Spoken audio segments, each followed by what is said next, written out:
popular demand, it's your chance to pick up an easy grand. $1,000 winners throughout the day. Set your radio to wake up and get paid on the Steve Harvey Morning Show. And listen for Steve to give you the cue to call in to win each morning at 7:15 a.m. Then listen for Steve again at 12:15 and then again at 5:15.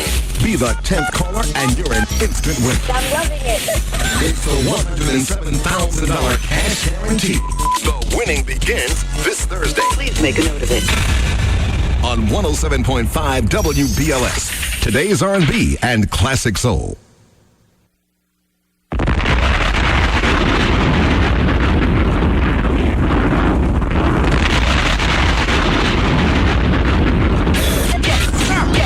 Let's get it on. Wendy, man. Girl, you were scandalous and I loved it.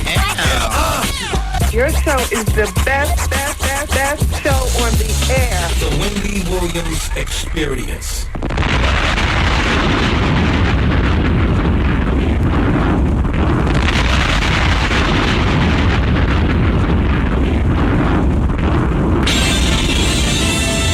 And now we're pleased to bring you our feature presentation.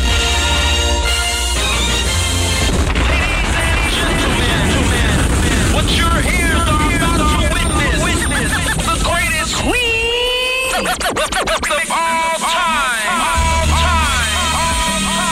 Okay, party people in the house. Turn it up, yo. Turn it up. This is it. Allow me to reintroduce this Queen from west to east. Just better get it right. Y'all know the name.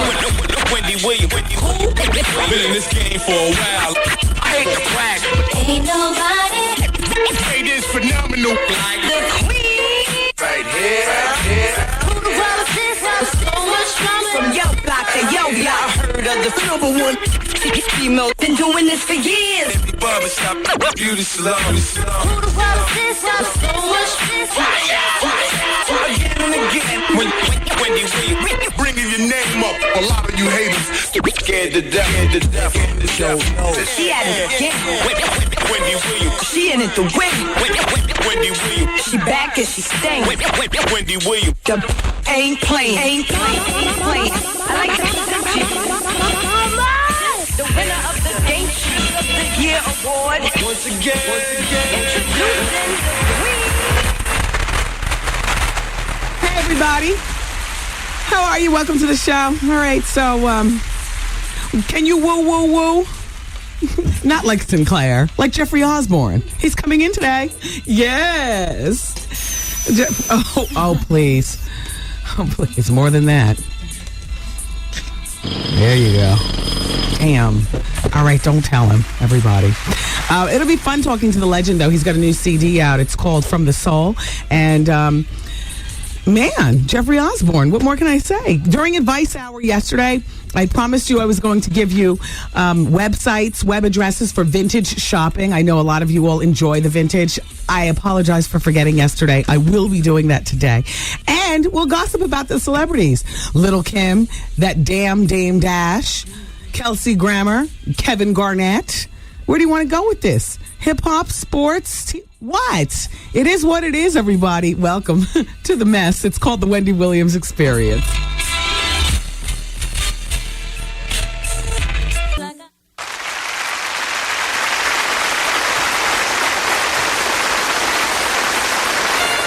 Ladies and gentlemen, it is with great honor and distinction that I introduce to you the queen of all media, Wendy Williams. Hey, everybody. Welcome to the show. I was just pilfering through my Hermes bag. Thank you, Oprah, for allowing us to carry them again without feeling guilty. To see if I had a nickel. Art, do you have a nickel? I would like to take a look at it. No, I asked for a nickel. I thought you needed money for a machine. No, I don't. What are you hollering for? Because why do I always have to Won't get... you be easy? I thought you needed change to go to the machine or something. No, when I ask you for something, you always just. You know what I'm talking about. You got a nickel on Goose. Goose. No. Shaylin, do you have a nickel? No, I don't. I wanted to take a look at Jefferson's profile on the nickel, as it will be one of the last times seeing it, because as of the first of the year, he's going to be looking at us full frontal on the nickel. And I just wanted to take a look at it. Well, whatever. That's why, you know what, with an attitude like that, A nickel. Nickels equal dollars. Dollars holler.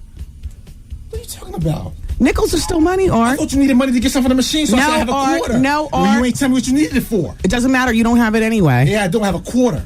So I thought you wanted something from the machine. No, I don't need something from the machine. Okay, ask Goose for a nickel. I asked Goose for a nickel in case you weren't just here in the room 2 seconds ago. He said he didn't have one. Okay. Hello? Do you have one in the bottom of your pocketbook? Didn't I just tell you when the break started? I was looking through my bag, my Hermes bag, to see if I can find a nickel. Okay. Stay with us. Get a nickel. That's a nickel. Somebody's profile.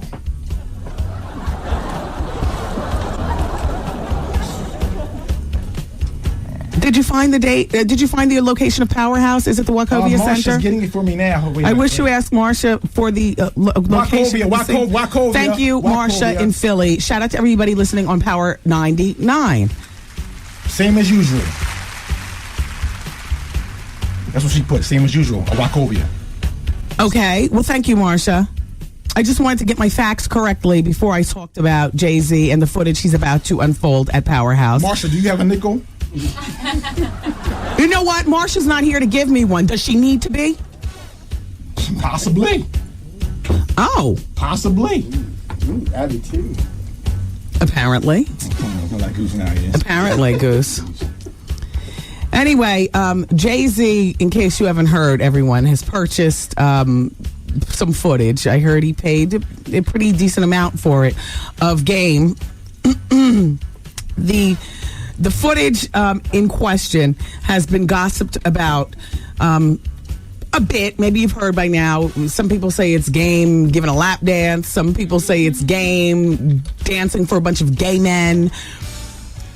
What I believe, what I've heard and I choose to believe, is it's Game from Change of Hearts with the blonde hair and the tongue piercing, you know, when he was on Change of Heart. This is before he was a rapper and maybe, you know, had that, you know, harder posture. Perhaps he was, you know, more at ease with his body language and whatnot, and being on Change of Heart and the blonde hair and the whole weird thing with the tongue piercing and the blonde hair and the weird, and, you know, many of us have never seen that footage. I know I haven't.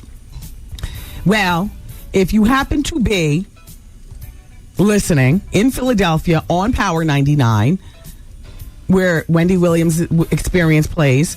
Thank you, Philly, by the way, for listening. October 28th, this will be the footage that Jay-Z, as you know, he's going to be the star of our Powerhouse, which is a big concert put on every year in Philly and, you know, around the country at various Clear Channel-owned radio stations. Up in Connecticut, we're on Power 104.1 and whatnot. The stations all start with Power something or another. We have one in New York. But anyway... Oh, gosh.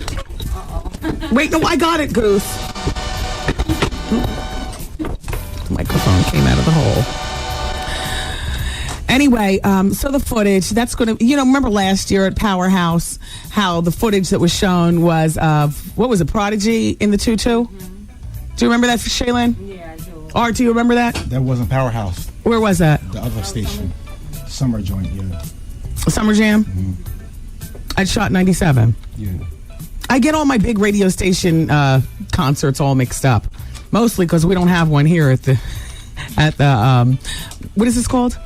The Foundation Station? Yeah, Foundation. No, Flagship Station. Flagship. Here in New York at WBLS, because we play today's R&B and classic soul. We don't know nothing about no splaboos dissing each other on stage. Okay. Here in New York, you know. When I say we'll be back after these messages, we go into, you know, Cheryl Lynn Gots to Be Real. Jeffrey Osborne and woo, woo, woo. And then we play some house music, too, here on The Experience. I like the musical selection, but it's nothing splaboovian, you know. Nothing to get killed over. Yes, exactly. It's very safe here at 3 Park Avenue. The Dame Dash show, boy. Me and Art. Look, are we still fighting? I really don't want this show. You got me hyped up. I know. I'm chilling at the crib, and she gets me hyped up about the show. And then we got hyped. No, I'm talking about today, right now, with the nickel. Okay, you didn't have the nickel. From now on, though, can we just make it clear if I ask for something, that's specifically what I want, please? But you saw where I was upset. I understand. I understand. You know. Can we just put that Hoyer back there? Okay, let's do that. Is everything okay? Yes. All right, then everything's okay. Now let's talk about where we were both angry on the phone last night. So I'm at home watching the Dame Dash show, the Hustle Flow show. Ultimate Hustle. Okay, whatever. And I call Art because I see our intern Jen. Okay, now that you've seen the landscape of the show, you know who Jen is. In need of a microdermabrasion, the white girl from Staten Island, fabulous personality, fabulous. I never noticed that on Jen's cheeks before. I never noticed that. She said, Jen, you're a wonderful girl, but you're on TV now, and so we were watching you last night. With Tommy Lee Jones. Looking like who? Edward James almost. Easy. How'd you get Edward almost out of Tommy Lee? I just figured they had the same thing in common. Yeah. Because you said the same thing on the phone. Don't try to deny. The Moon and Jupiter thing, yeah. Yeah, but you want to know what? That aside, she is a glowing personality. She's a really nice girl, and she was a terrific intern here. And most of all, she helped out at the time when we just got our new dog, Wilson, which we've since given away to Mr. Art, as my son calls him, because we couldn't handle the dog. But Jen helped me out a lot, you know. Plus, she goes to tanning beds. At one point, I was going to tanning beds. We just, I like her. So Jen is the white girl from Staten Island on the Hustle Flow show, the Dame Dash show, who lost her chain. Jen, I got to tell you, as soon as you told him that you lost your chain and he called you and that other loser of the chainer into the office, I immediately dialed up Art. He sees my name pop up on the caller ID. He answers the phone with the same thing. We said it at the same time. She's out. Yes. We said the same thing. Yeah. The idea of you going on that show, I was embarrassed for our show, and she's not even here anymore. Yeah. I was embarrassed for the experience. Yes. And by the way, shout out to your cameo on the show. Yeah. I was on the show? When the guy from hiphop.com put up his magazine that he owns, you was the cover. Oh, I was? Yeah. You ain't How you doing? No, I was. Yeah. Yep. Oh, when are they going to rerun the show? This weekend. You know how they do. Oh, okay. That was me on the show, too, everybody. Look, not for nothing. Dame, you're a real character. But you should have fired both of them. I know that there was a method to his madness. He's going to torture them and end up firing them anyway. So it's clear that our former intern, Jen, is not the ultimate hustler. Jen, I would have fired you. I would have fired you so fast, it's ridiculous. Because you know what? In all that Dame was saying, he was correct. You're the one who holds my stuff when, you want to be a personal assistant? Yeah. What? And I expended all my energy screaming with Art about Jen on the phone. So by the time I hung up with Art, and my intention was to call Nicole, my personal assistant, and say I would fire her because I knew Nicole was watching, but I was out of energy. Art and I were talking so loud. Yes. And it only lasted for about 45 powerful seconds. Yeah. And then we hung up. Yeah. I couldn't finish what I was doing while I was watching it because I was so upset. I fell asleep shortly after. I couldn't tell you what happened towards the end of the show. I was all lost. When I saw her out there getting names for the Puerto Rican Day Parade, I was like, I can't believe she's still working. Yeah. I don't believe it. And complaining about the sun. Yes. Did you see her complaining about the sun? Yes. Man, listen. And then when she found it, everybody giving her a high five. What? I thought for sure one of them girls stole it from her, though, because, that's what I would have been doing up in that house. Setting the other person up for the downfall. What? I'm the ultimate hustler. I'm going to show you. By the way, the stripper doesn't stand a chance. No. Too ghetto, it's not even about the stripper. Just too everything. Just everything. Talks too much. I got this. I'm the ultimate networker out there at the Weekend Day Parade. Why am I moving like Sita? That's how you do. That's how Sita used to move. My girl from BET. Yeah. Remember? Yeah. Let me talk to y'all. She's doing a robot, y'all. Keep it here, everybody. We'll be back. Wendy Wendy, man. So, Whitney, is there drug use at this present time? Who are you talking to? To you, Whitney. You. No, you're not talking to me. I'm a mother. Only my mother has privy to that information. You talk to your child about that. Don't ask me no questions like I'm a child. Don't ask me like I'm a child, because I'm not a child, Wendy. The Wendy Williams Experience. Party with a Purpose is our annual Christmas party. The one where you don't buy your way in. You have to win. And we get top-notch entertainment. And we make it a big to-do. And you find me the dirtiest nickel around. That's what Bernie had. Can I tell you a joke about this nickel? Yeah. It's like this is dancing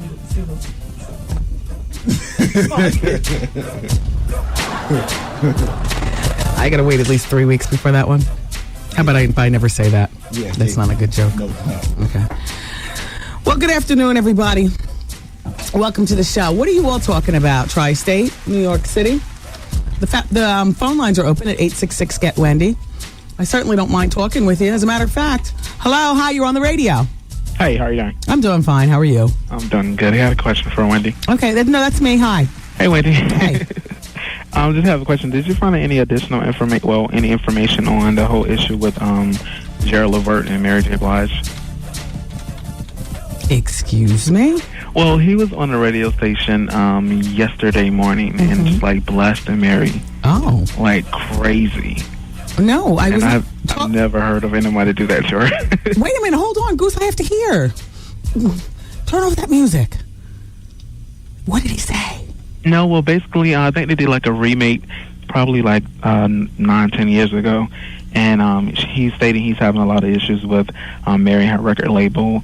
And he was like, Mary, she's a horrible artist. She don't have any hits. She was like, he paid her $250,000 up front to do the duet. And now she don't want to release the rights to release it as a single. And he was like, well, she's not an artist. He was like, she don't have any hits right now. She's just basically using the money just to receive it. So he was like basically blasting on the radio on the Doug Banks Morning Show. Wow. Where do you listen? You listen in South Carolina? Yeah, actually we're here in Charlotte, North Carolina. Okay. And I listen to you via the website. Yeah. No, I didn't know that. And I was like, let me call Wendy to find out some information. Art, what song did Mary and Gerald Levert ever have together? I know the record. I don't know the name of it. You know what? First, I want to find out the name of the song. I can tell it to you right now. What? Give me 1 second, real quick. You're going to look in your catalog? How you doing? I know you got that Mary catalog. Yeah, I love me some Mary. Well, you know, it's true. Mary doesn't have any hits out right now. I think Mary has seen her heyday, but she's one of those artists who can comfortably look forward to doing Vegas and Atlantic City. You know, she'll go out, maybe not as big as Aretha Franklin, but certainly in that vein.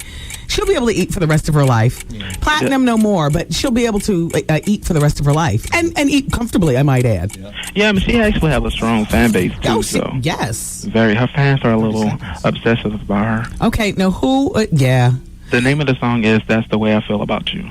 And so I guess he wants to release it as a single on his album. Yeah, he actually just released, he's getting ready to release, promoting his new album called Voices. Yes, I know. And that's one of the songs that he wanted to release as a single. And all those years ago, he paid so much for it. Why shouldn't he?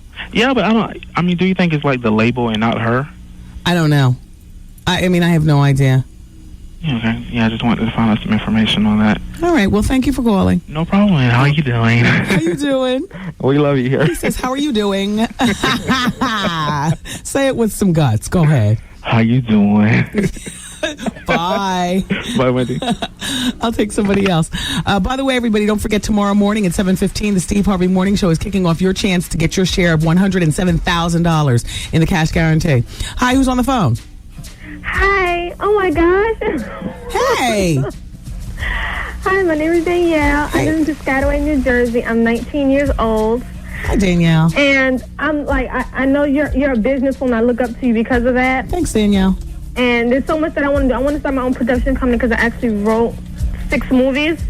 But I don't know how to, I actually wrote 6 scripts. I don't know how to get them onto the movie screen. I want to start my own production company. There's so much that I want to do. I just don't know how to go about doing it. Like finding a manager, all that kind of stuff like that. I just want to know, do you have any? Well, at 19, I mean, that's great that you have such a vision and you're so productive with your time. I would advise you perhaps to get yourself an entertainment lawyer and start from there. Not just any lawyer, but get yourself a lawyer that specializes in entertainment and start from there. Really? And they can help me find the right people and stuff like that? Danielle, that's a start, but through networking, because maybe the lawyer that you get happens to have a client who produces movies. It works like that a lot. Okay. And you also want to make sure that your stuff is safely yours and not stolen by somebody else. So because I don't have any trademarks or rights. Your lawyer, your entertainment lawyer, will help you with everything, and also help himself to or herself to their rightful share of your profits. So be prepared to pay. But I wish you well, Danielle. Do I need a business manager? Not yet. You get yourself a lawyer. You got no money. Okay. Yeah. Okay. Get yourself the lawyer's the first thing that you should probably get, and everything else, hopefully for you, will fall into place. And I wish you well, Danielle. There in Piscataway. Okay. Thank you so much. All right. Bye-bye. Bye.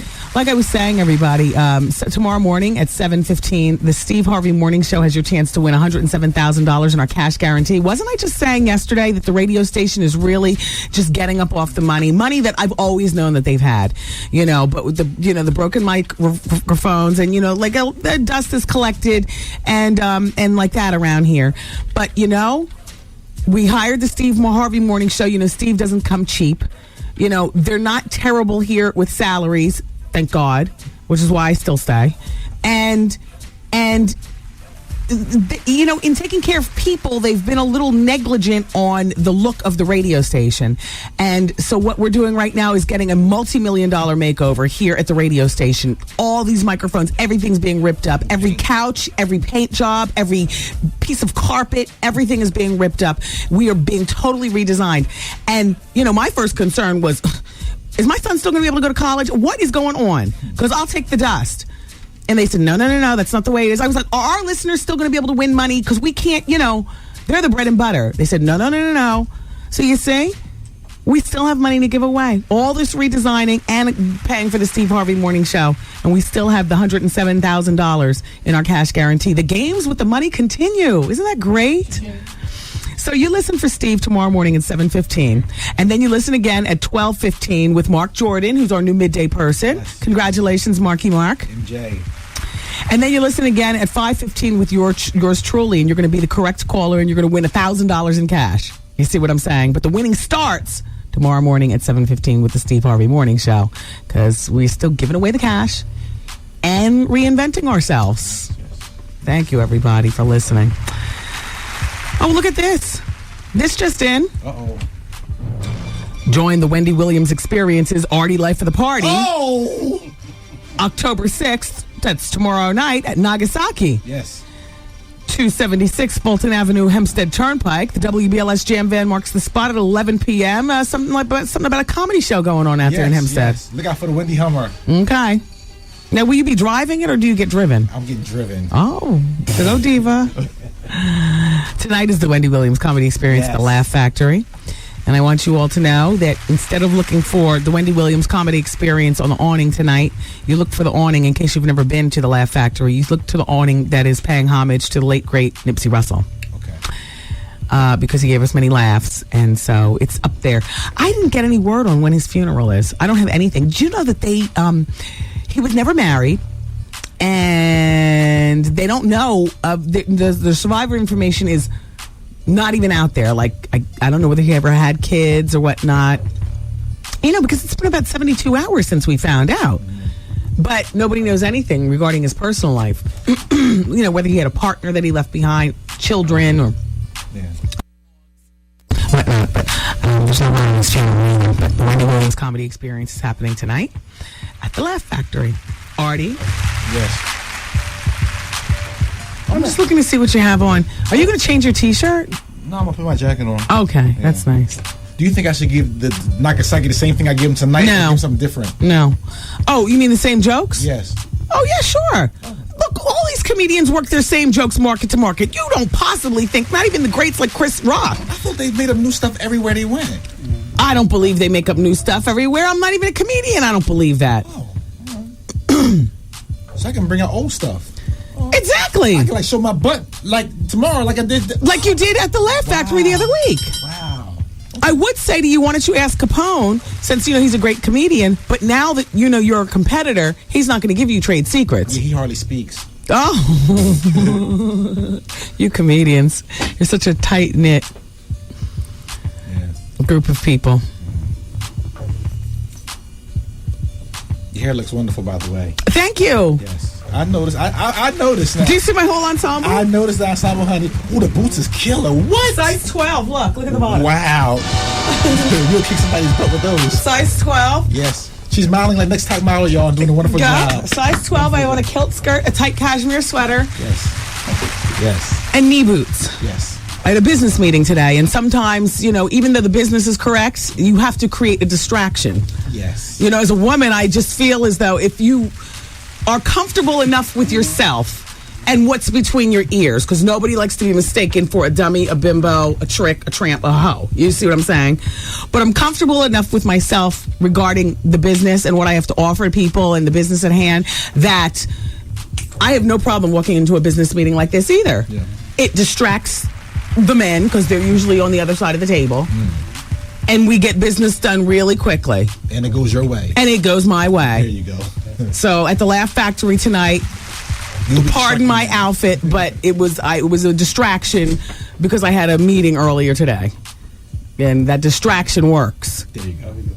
As a matter of fact, dare I say it's a smart woman who learns to utilize her distractive methods. Yes. A lot of people would say that's a dumb woman, but not the way I see it. No. You are no dummy. Thank you. And I am no hoe. There you go. But I will play. You're one man's hoe. I'm one. That's right. That's right. All right, you guys. Look, we've got to continue on, and I'll see you all tonight at the Laugh Factory, 8th Avenue, 42nd Street, Times Square is the place to be. Doors open up at 8. Comedy starts at 9, and this is 107.5 WBLS. Tonight.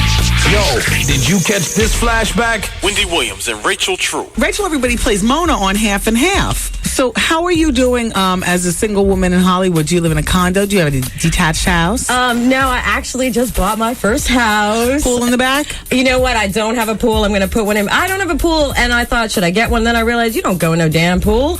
Do you have 5 on it? I can't say that. Okay. We'll take that as a yes. We got him. This is it right here. Miss a day, miss a whole lot. Coming through your speakers, boy. It's Wendy, man.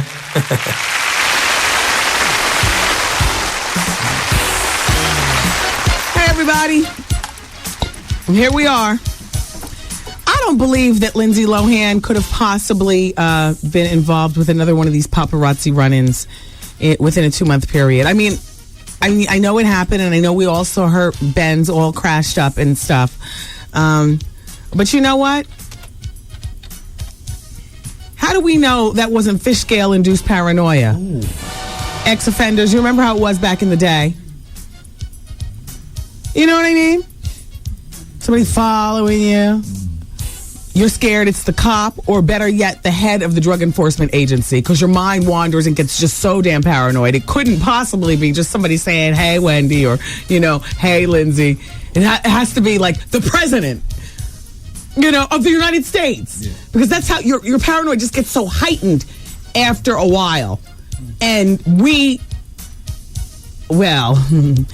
Hollywood buzz is so loud it's not even a buzz anymore regarding Lindsay Lohan and her extracurricular activities.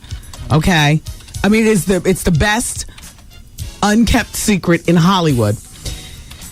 Now, granted, she was leaving a restaurant and she got into a Mercedes, and they say it was a high-speed chase. You know what I don't understand? Like, if you get to be as big as Lindsay Lohan, why wouldn't you just stop at the traffic light or pull over, buzz your window down, give them the smile that they want, and go on about your business? I mean, maybe you have somebody else's husband in the car, in which case, okay, I see why you wouldn't pull over. But I mean, I'm just trying to figure out, it's dangerous for everybody. And Arnold Schwarzenegger just signed off on this this paparazzi stalking law. He just did it earlier this week out in California. The paparazzi, the stakes are 3 times higher for paparazzi who offend and call. Maybe that's somebody chiming in, Goose, on the VIP line. I mean, I don't know what to make of it. But as far as I'm concerned, Lindsay Lohan could have been running for more than just reasons of trying to elude the van that they say was driven by the paparazzi. The driver of the van knocked into a parked vehicle. Eyewitnesses were there.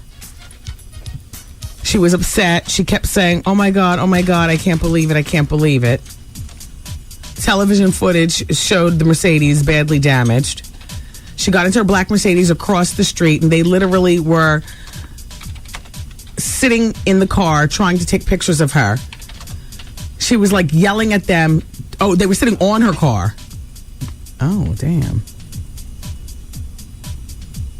Oh, no. This law that Schwarzenegger just signed goes into effect on January 1st.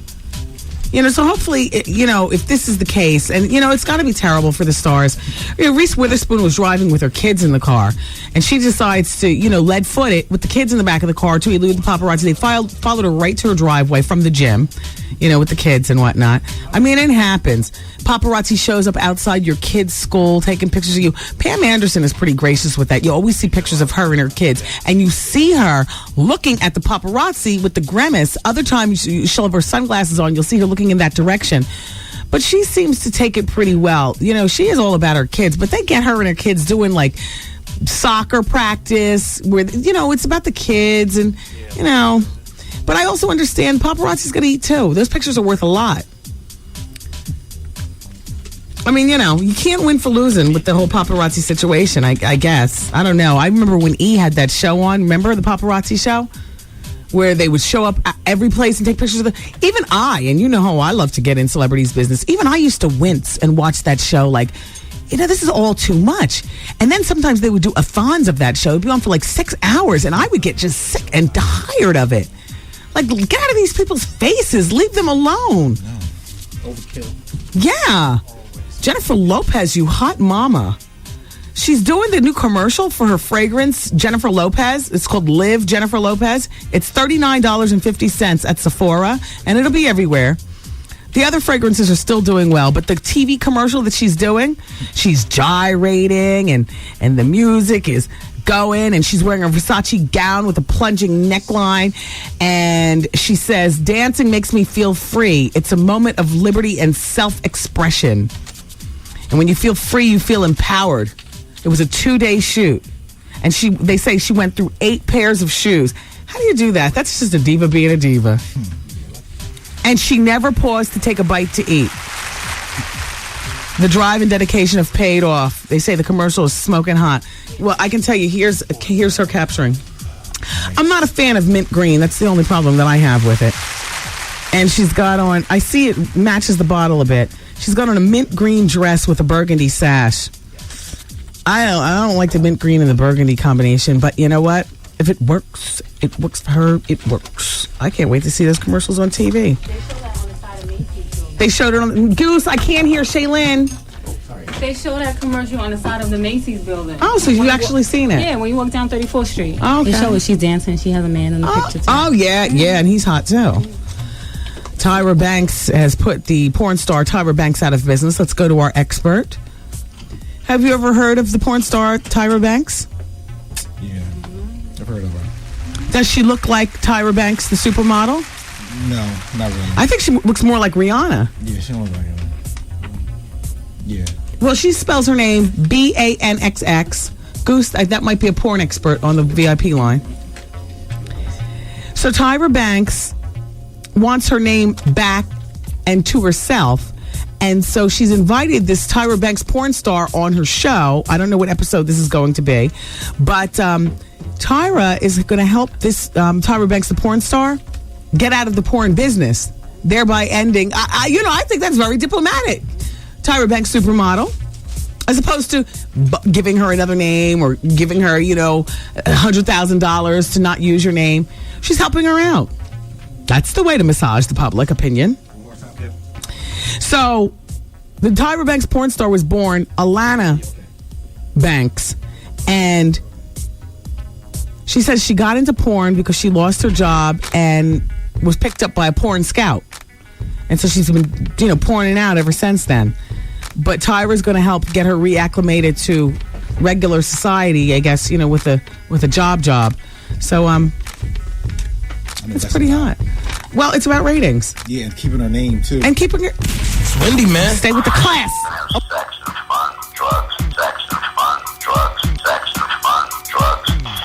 The Wendy Williams Experience. Wow. In the community with 107.5 WBLS. Here's what's happening from 107.5 WBLS, today's R&B and classic soul, home of the Steve Harvey Morning Show. 107.5 WBLS welcomes the Seagram's Gin live tour to the BB King's Blues Club, 237 West 42nd Street, Wednesday, October 12th. BLS. Paramus this Friday, October 7th at 3 p.m. Join Chris Welch at IKEA, 100 IKEA Drive, for their Columbus Day sale celebration. BLS. Manhattan at 5 p.m. this Friday, October 7th. Join Eddie Love and the WBLS Street Team at the Verizon Wireless Store at 157-161 East 86th Street between 2nd and 3rd Avenues. And get station goodies while supplies last. BLS. This calendar is brought to you by Club Nakasaki, 276 Fulton Avenue in Hempstead. Join the Wendy Williams Experience's Artie Life of the Party on October 6th at 11 p.m. For more info, log on to WBLS.com. In the community, and proud to be a winner of the 2005 Marconi Award for Urban Station of the Year. Thanks for your support. That's right. It's 107.5 WBLS. It's Wendy Williams here to take a quick 60 seconds to talk to you about LA Weight Loss. Thank you, LA Weight Loss, for giving me confidence to stroll the boulevard and do it with a smile as opposed to a grimace. Normally this time of year I'd be wearing a big overcoat, longing for winter, to cover up and whatnot. And that's real. I mean, I know I do a lot of laughing regarding weight, but weight has always been an issue in my life. And even after you get your outside together, there's a lot of mentality that never changes from the inside. I'll be the first one to admit that. I will forever be a fat girl. I will forever have fat issues, fat thoughts, like that. But there is something you can do to change the outside, and there's someone who can help you get acclimated to not being so hard on yourself regarding weight.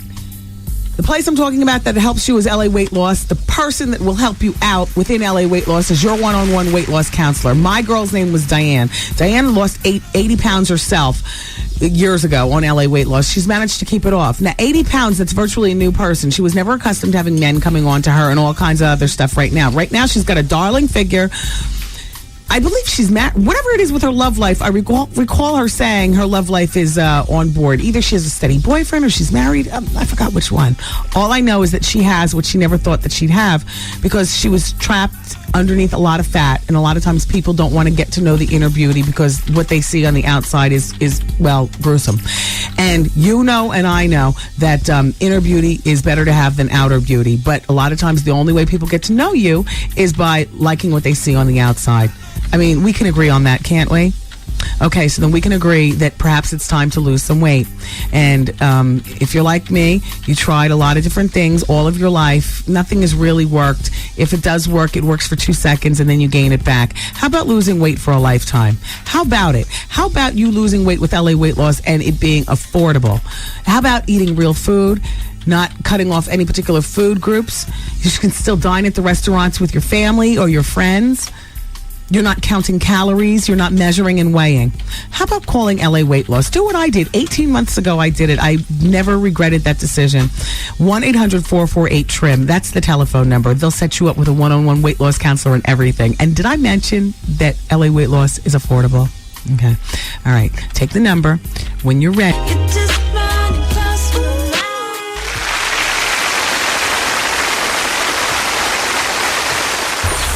Everybody needs some. Should I leave? Like, is that selfish to my son? Come get some. Let me tell you, Wendy, it's really a trouble with a dude. Advice out. I'm having a problem with my fiance and his family. I was in a relationship with this girl for like 18 months. She told me the relationship meant nothing. Always drama. Call Wendy right now.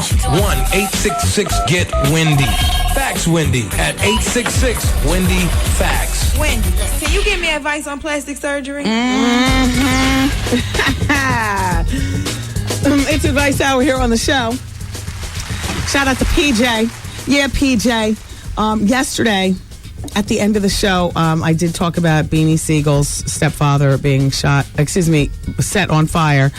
I didn't realize yesterday that he was shot to death. Is that the word? He was shot to death and then set on fire and left to burn. It's very sad. Shout out to Beanie Siegel. I'm sorry to hear about what happened. You think this is a repercussion because Beanie got off? You know what I mean? The streets can be real cruel sometimes. Anyway, the people poll question from yesterday. Have you ever attempted suicide? Excuse me, Art? Are you talking on the phone I'm getting off now. with your mother? Yes, I'm getting off right now. Is that your mother? Yes. All right, well, Miss Gladys knows that you work all day. Okay, I'm getting off right now. I'm so sorry. You know, What- the Jewish holiday coming, my brother's coming to town. Listen, when Art talks on the telephone, do you see him, Goose, over there? He's squatting in the corner on the floor trying to be private. Covert action. Exactly. I love you too. Was that really your mother? Yes. Do you swear on Mama Palooza? I don't swear, period. Well, nobody's mama, but that was my mother. That's a Carvel ice cream cake. Okay, put it this way, it was somebody's mother. Oh, okay. All right. Get off my mommy. Have you ever attempted suicide? Was yesterday's people poll question. Yo, 15% of you said yes. What? And 85% of you said no. 15% of people have attempted suicide. That's a lot of people. This is a sad bunch. Yeah. Well, I'm glad I can be here to, I guess, pick you up for 4 or 5 hours a day or however long you listen. Maybe we need to get an expert in the show to talk them down. Yeah, it was only 15%. It's only 15%. No, but you know what? What I would recommend to you all is how about talking it out through therapy? I always talk about therapy here on the show. Damn, 15%. So today's question, people poll question is, do you have a life-threatening illness? Oh, easy. Well, you're the one who made it up. And unfortunately, because it's already on the website, I have to go with it. I don't like this question. Would you like to know what your people are about? I do, but you've already asked about suicide. I don't like to keep a whole week of the death march. Sorry. You understand? Yeah. After you ask about suicide, you're supposed to come back with something a little bit light. And happier. Do you wear underwear? Okay. As a matter of fact, put that one up for tomorrow. Do you wear underwear? Okay. No and sometimes doesn't count. It's either yes or no. That's for tomorrow, though. Okay, so now, here for your vintage usage on your website, I'm going to give you some spectacular websites for vintage shopping. And then I'm going to give you a little bit of advice to go along with it. I got this. It's stuff from one of my magazines. Okay. First of all, they say, when you're vintage shopping, always look for quality. The quality is inside the garment, how it's finished off, the lining of the garment. Well, it's better to have a lining than an unlined garment. See if the seams are in good condition. Remember, you are buying second, third, possibly eighth hand. Make sure the seams are uniformed. They say minor flaws when you're vintage shopping, like a button missing or a torn zipper, can easily be repaired inexpensively. They say just walk away from a piece of vintage if the piece smells bad, or there are tears or holes, or it's faded or discolored. They say ignore the sizing. Marilyn Monroe, everybody, was a size 12 or 14. But in today's standards, she's a size 8. We talked about sizes the other day during Advice Hour. So the best way to know if a piece fits is to try it on. Or do what I do. You know what I do? I do seam to seam. You line up a seam on your right hip and a seam on your left hip. If it goes all the way around, it's going to fit. Yeah. If it goes a little bit more all the way around, then it's going to fit with a little looseness, with a little wiggle. I haven't been to a dressing room in ages. All right, the other day I was in the dressing room at Daffy's, but that was more to pull my underwear out of my behind than anything else. I don't like dressing rooms. I get scared of the two-way mirrors and whatnot, you know? Anyway, here's some more information on vintage. Handle your vintage with care. They say take vintage finds to a reputable dry cleaner or someplace. Get it redone, cleaned, and whatnot. If it's a leather item, get that cleaned. Hang the lightweight items that you get vintage on padded hangers. Fold the heavier items and the beaded pieces. And keep all vintage clothes out of plastic dry cleaning bags and direct sunlight because they could very well be on their last legs. Oh, the mail's here. Hi, Clarence. How you doing? How you doing? So now, with that in mind, you guys, here's a bunch of vintage websites. I'm going to say them once, then I'm going to dispense the information, okay? eBay.com, of course. eFashionhouse.com. It's a small e, and then the word fashion, next to it, the word house. eFashionhouse.com. EnokiWorld.com. I'm going to spell Enoki. Lowercase e, lowercase n, lowercase o, lowercase k, lowercase I. ENOKI world.com. Here's another one. KatieCat.com. The way she spells Katie is K, the number 8, T-Y. Katie. Katie Cat, and then the cat is spelled K-A-T. KatieCat.com. Are you writing these down, Arthur? Yeah, I like vintage stuff. Oh. All right. Knievelenti.com. It's KENIVALENTI. KENIVALENTI. My food's here? Yeah. Okay. Here you go. Hey. Thank you. All right. And the last website, excuse me, 2 more websites. PeaceUnique.com. Peace, like a piece of clothing. Okay. PeaceUnique.com. And the last one, VintageCouture.com. Art, don't start visiting until we go into commercials. I want to shop along with you. Okay. All right. Dear Wendy, I'm stuck between a rock and a hard place. I'm about to go to the telephone lines, by the way, so you can call 866-GET-WENDY. Let me just help this person out, and then I'll come right to you, okay? It's Advice Hour. Dear Wendy, I'm stuck between a rock and a hard place. I've been married for the past 7 years. I have no kids. My problem is that I'm in love with another married man. And we used to work together a couple of years ago, and we kept in touch over the years, and we've seen each other a few times since then. I'm trying to think, did I read this in my head, or did I read this over the radio already?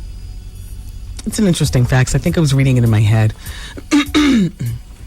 I have a couple of, okay, we used to work together, kept in touch, and even seen each other a few times since then. I have grown to fall in love with him through the years, even though our flirting has never turned into anything serious.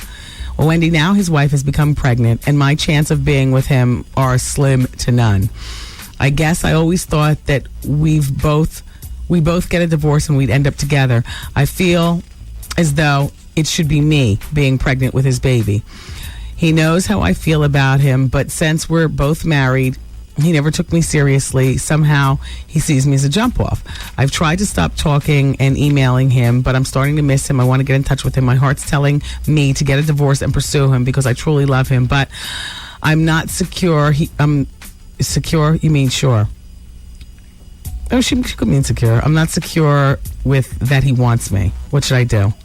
Leave him alone and get your own life. You know, make something out of the life that you've created for yourself. You've been married for 7 years. If you don't want to be married, divorce. It should be a little bit easier seeing as you don't have any children.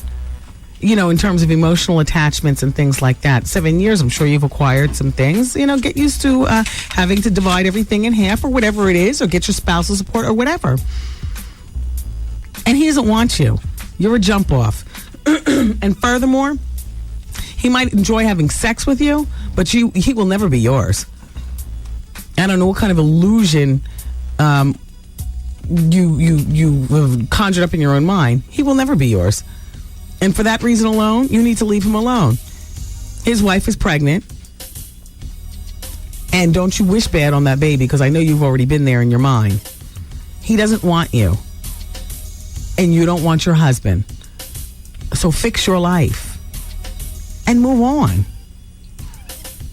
Okay, hello? Hello? Hello. Hi, it's Wendy. You're on the radio. Hi, Wendy. How you doing? I'm doing well. Hey, Wendy, I need your advice about my wife. Uh-oh, okay. Listen, this is a problem. Me and my wife been together since 92, right? Mm-hmm. Been married 4 years. I got a 2-year-old son, right? Mm-hmm. Last week was her birthday. We had a huge argument, right? She doesn't even want me to call her or nothing. I'm trying to, deal with it the best way to see my 2-year-old son. It's hard, you know what I'm saying? I need your advice on what I could do something nice to do for her, send her something. Or, to make up for her birthday? Yeah, because we didn't even spend time or nothing. We had a huge argument. And you're still married? And we're still married. So where have you been sleeping? I've been sleeping at my grandmother's house. Okay, so you've only been out of the house because she can't get over that you missed her birthday. And so once she gets over it, you'll be back in a normal family intact? Right. That's what I'm hoping. Okay, what birthday was this of hers? Is it her 5th or her 6th birthday? This was her 32nd birthday. And why, I'm partially joking, but I'm also serious about this. Okay. It is very serious that you didn't remember her birthday. Why did you? I remember her birthday, but when she came home, we had a huge argument over something small. And I haven't been home since last week. What was the something that's so small that has you out of the house for a week? The dishes. And what is it that she does everything around here and the least you can do is pick up and help her sometimes? Right. Well, that's the least you can do. Right. I mean, this sounds very cliche, but there are a lot of women who absolutely love going to the day spa. Okay. Why don't you send her a big bouquet of something other than flowers. Okay. Send her balloons. They're festive. They put a smile on everybody's face, and they somehow bring out the girl in women, and we love that. Send her a big bouquet of flowers to the house. I mean, like a dozen flowers.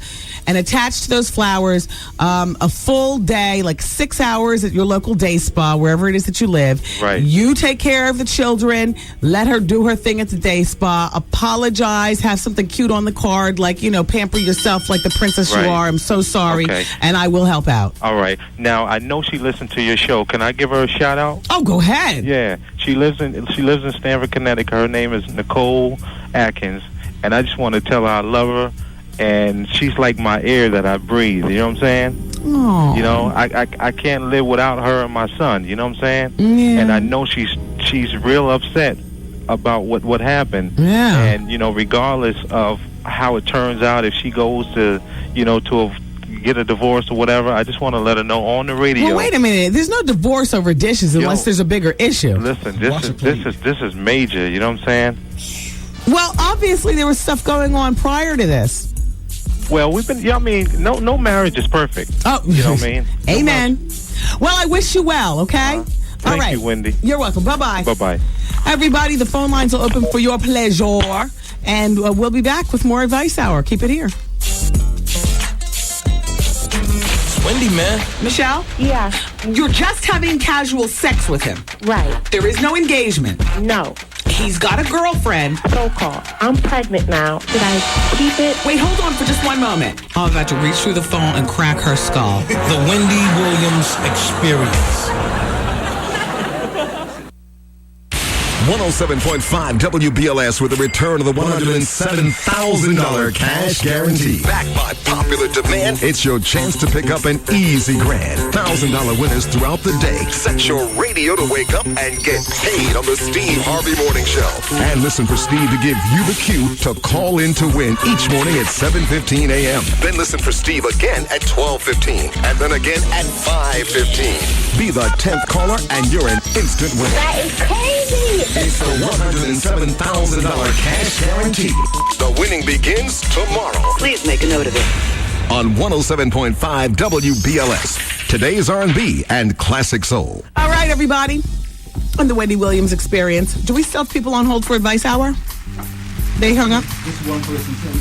Yeah. Okay. Hello? Hello. Hi, it's Wendy.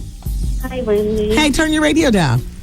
Oh, I don't have it on. Okay, well, let's talk about you. Okay, I'm 25.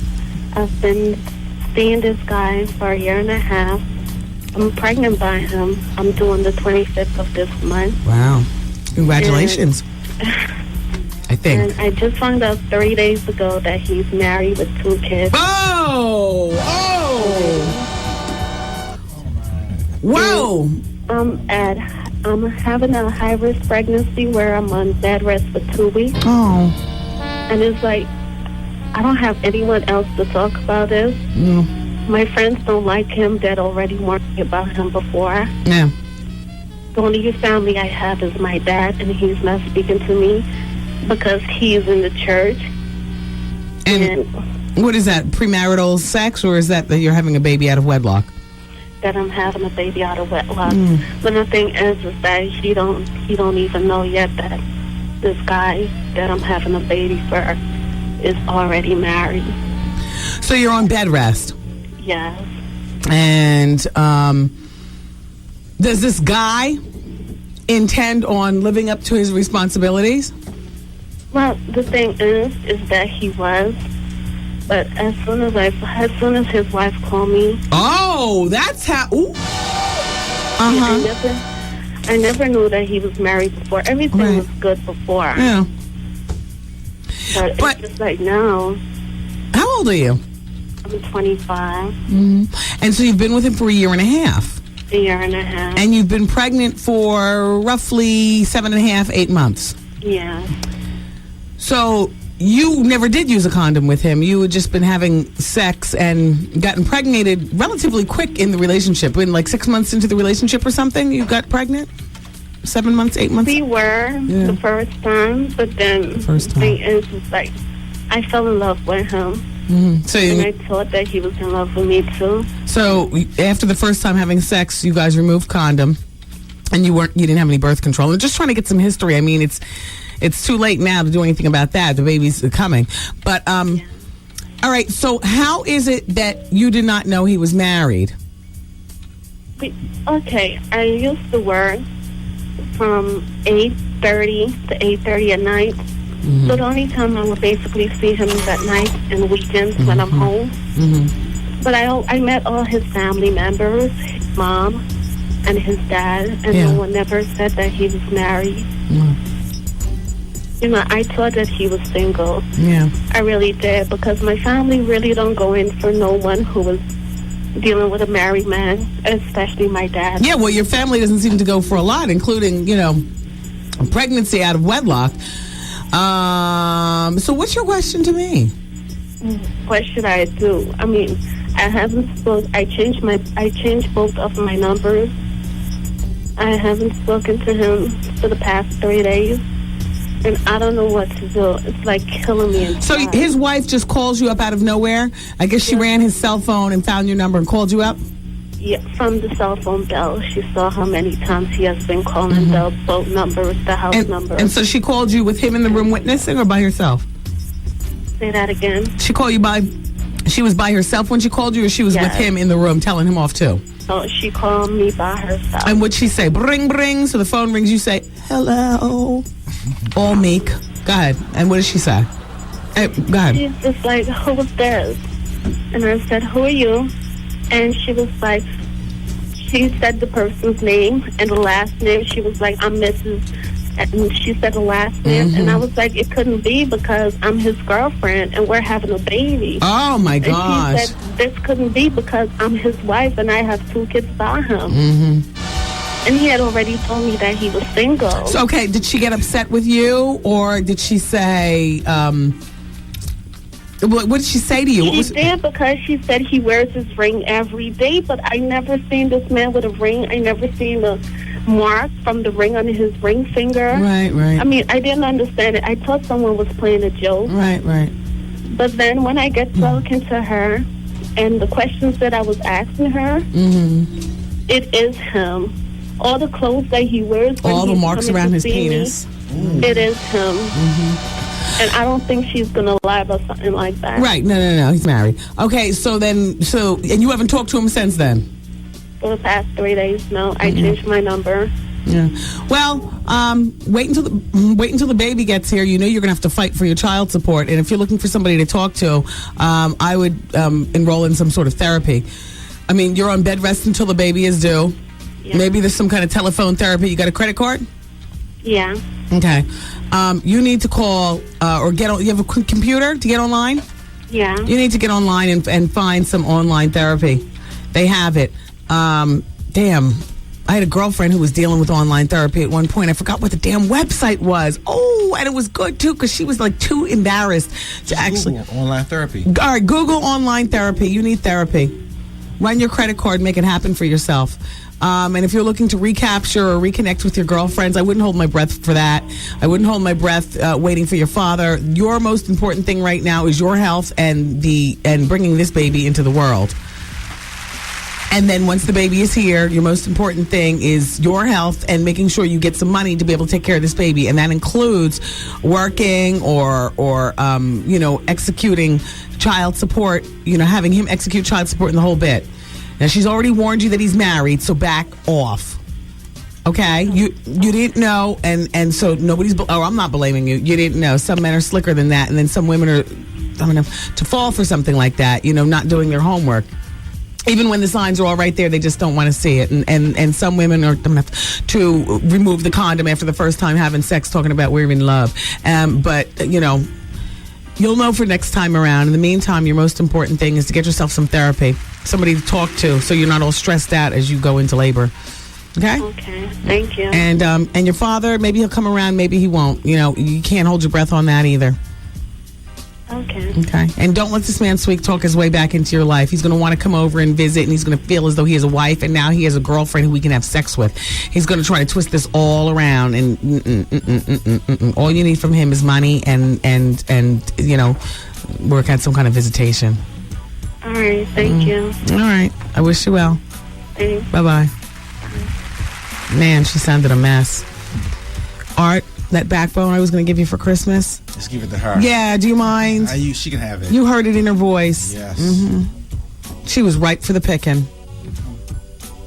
Yeah. From the inception of meeting her, he knew that she wouldn't be the one to figure. Well, there was a little something in her voice. He knew from when he met her that she'd be the one to be able to be fooled in terms of, oh, you're my one and only. We don't need a condom. Oh, baby, it feels so good this way. Yeah. Oh, you're my one and only. And, she'll never figure out he's married. Like some women want to know why they attract certain kinds of men. Sometimes it's what you put out there in the universe. That right there, you could hear that on the telephone. You could hear it on the phone. You could hear it on the phone. No, there's naive and there's just dumb. No, I'm not. I'm sorry. You can hear all that on the phone. Yes. All that on the phone. Guys are lamping in the cut to pray on something like that. Mm-hmm. He got himself a good one. It'll be a good while before she, Yeah, recovers. All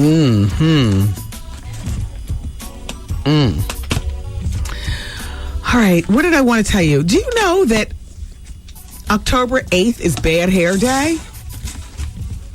Do you know that? It's this Saturday, Bad Hair Day. So you can join the WBLS Street Team at 10 a.m. Oh, that's my new Don Diva magazine. Thank you. Oh, Joel Santana on the cover. You have this one? It's your boy. It's the other side. Oh, Jeezy, give me this. It's a new one. Oh, snap. Yeah. Oh, gee, that's right. Yeah. Mm-hmm. I got a line of them. You can pass them out if you like. Wait, I'm all distracted. I was talking about Bad Hair Day. WBLS Street Team, 10 a.m. at BB King Blues Club in Manhattan. And enter the Dr. Miracle Bad Hair Day contest. Oh, I got lots of them with Jeezy. Right. Mm-hmm. All right, everybody. It's Advice Hour, and we're moving along in the afternoon. It's 107.5 WBLS. Yo, did you catch this flashback? Wendy Williams and Suge Knight. So how do you feel about people still looking at you as the cause of Biggie's death, Tupac's death? For somebody to say I had anything to do with both of those deaths is actually really crazy. I got a lot of jealousy, though, because, I'm my own man. I do my own thing. I I don't bother nobody, but I don't run from no. Right. And the thing is, for as Pac, everybody knew how I felt about Pac. Everybody knew how Pac felt about me. We got him. This is it right here. Miss a day, miss a whole lot. Coming through your speakers, boy. It's Wendy, man.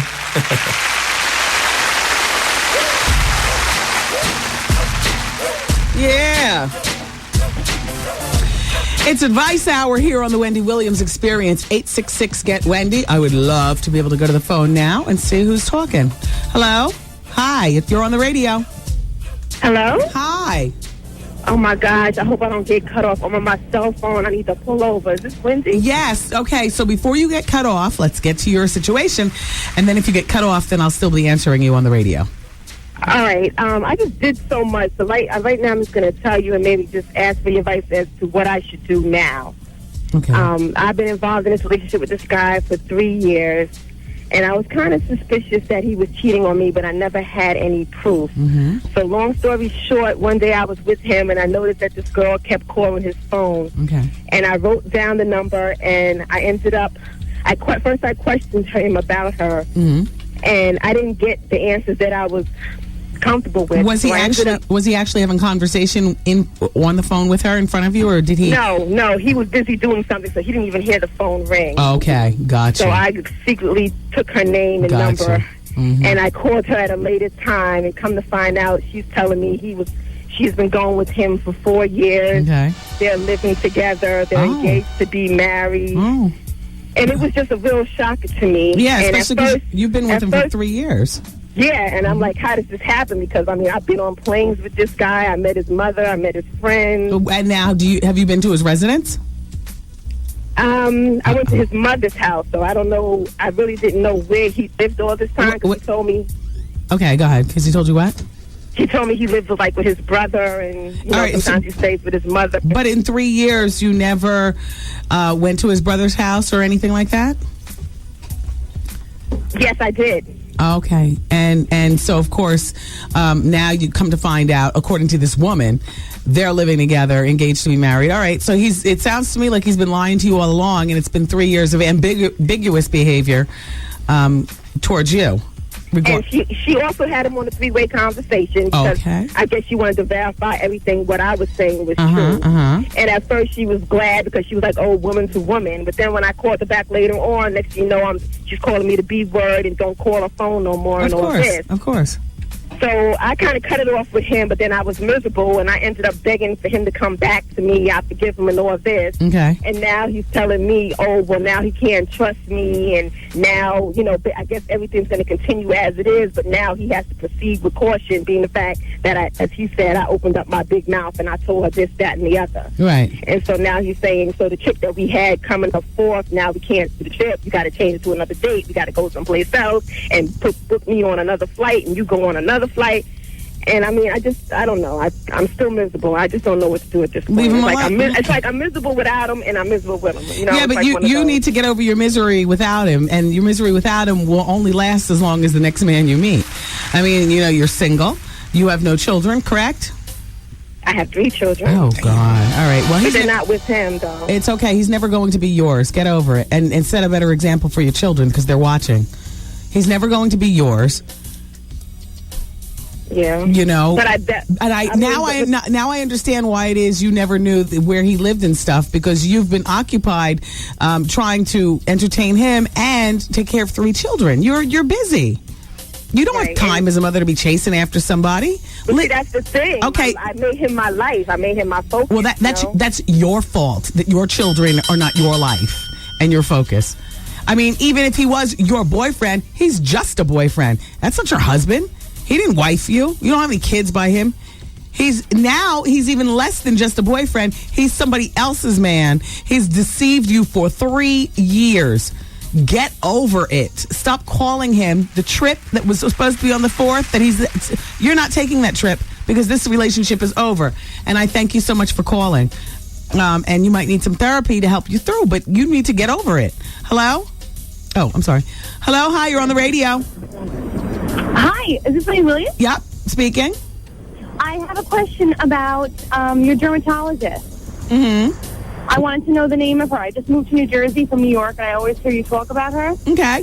Well, actually, I have 2 dermatologists because they each handle something totally different. I have one in Millburn. His name is Dr. Eric Siegel. Siegel? Siegel. Dr. Eric Siegel. He's in Millburn, New Jersey. And my star dermatologist is Dr. Janine Downey, and she's in Montclair at Image Dermatology. As a matter of Janine, what's her last name? Downey, Downie, and she's on Park Street in Montclair, and she is just an overall fantastic dermatologist. And she'll do like cosmetic things as well? Yes, as a matter of fact, I've got a cosmetics procedure with her next week. I need my Botox redone. Okay, because you know what? A regular dermatologist, like an MD, a lot of they won't do things that you want that are just aesthetic. They'll only do, right, exactly. Cancerous things, and sometimes you want a mole removed on your face just because you don't like the way it looks. Exactly, and that's Dr. Janine. Dr. Janine, okay. And she's wonderful. And she's in Montclair. Yes, and she's been on The View. She's been on the Today Show. She's a leader in her industry. Yes. And she does like collagen and all those things too? Collagen, Restylane, Botox, mole removal, all that stuff. Okay, great. Okay. I love you. Your show is fabulous. Thank you. Welcome to New Jersey. Bye-bye. All right, do we have time for one more? Sure. Hello? Hi, Wendy. Hi, it's Advice Hour. Hi, Wendy. Hey. How you feeling? I'm doing fine today. How are you? I'm fine, thank you. I'm actually calling more for a comment than advice. I'm listening to your Advice Hour, and a lot of the people that are calling up here, they are calling asking you questions that are pretty much self-explanatory. Wow. I was listening to the young lady who said she was pregnant by the gentleman and she's on bed rest. Right. As well as the lady who you just got through speaking to in reference to she found out that the guy was cheating on her because she called the number from the cell phone. Right. Mm-hmm. And I just want to say, I mean, you give a lot of really good advice, but these ladies who are calling up here, they're giving young, responsible women like myself a bad name. Yes. They really are. I mean, common sense would tell you if you know, you found out or you have an inkling, and I've been with the same man since I was 17. Mm-hmm. He's 12 years my senior. We go through our share of problems, but infidelity was never one of the issues. Okay. And I can honestly say now that I'm 27 years old and I look back, I don't understand. Even at 17 years old, there were certain things that I just would not put up with. Yeah. And I don't understand these women. I don't know if it's something in the water these days or what it is with these women, but they make themselves sound so dumb. Well, you know, and I don't want to down anyone because I understand that everyone has an individual tolerance. I gotta go. But, you know, We're about to be cut off. That's Wendy, man. I just found out this morning that my supervisor's pregnant. Damn you, I told you not to do it. Should I tell my wife what's up? Plan on a divorce. And as for your job, Put that where? Back there. it's Wendy Williams Experience, everybody. Do we want Kwame from The Apprentice on the show? Elisa was just asking me. I said no. Where was Kwame when, it was going down? And when we tried to send Dave, Lie on that sword. we sent Dave over to the Apprentice rap party to push up on Kwame and get him to the show. And Kwame was just too Hollywood for everybody. Now all of a sudden his star is faded and he wants to come on the show. I don't think so, Kwame. Let's bring Jeffrey Osborne in here. Yeah. Here's a man. He never really went anyplace. And so I don't want to say staging a comeback. Oh, you look like a young man. Hi. How are you? Fine, thank you. There's your microphone. Have a seat. Right Where's here? your middle-aged spread? Oh, I don't have middle-aged spread. You look incredible. I don't work out too much for middle-aged spread. Hey, your stomach is flattened. If it wasn't for your cell phone, you'd have no figure. Get your cell phone clipped to your waist. Are you married? Yeah, I've been married all my life, seemed like. To your music? No, Or is that- I've been married twice. I've had, this is my second marriage, and we've been married 22 years. So Okay, marriage. so you haven't had to split the woo-woo-woo money with anybody? No, not yet. Yeah. I've been kind of clean. Yeah. How long were you married the first time around? First time I was married too long. Actually, I was married almost 10 years, but I was really only married 5. The last 5. The back half was pretty bad. Yeah, you did a lot of cheating. Did a lot of cheating. And Well, I mean, and it she was probably just did- nothing there. There was no relationship. Well, were there children in the first There were marriage? 2 children. So you probably stayed for the kids. I did. I got married for the kids. That was the problem. Oh, okay. You know, I had that. I'm the youngest of 12 in my family. Got an old-fashioned family. Yeah. So as soon as she was pregnant, it was, you got to get married. Now, You know how in it the is. second half of those 5 years, though, what was your original group called? Because you've been around for so LTD. long. LTD. At That's that when it point, started. yes, you were on the road with LTD. Yeah, exactly. Yes, slaying anything that moved, I'm sure.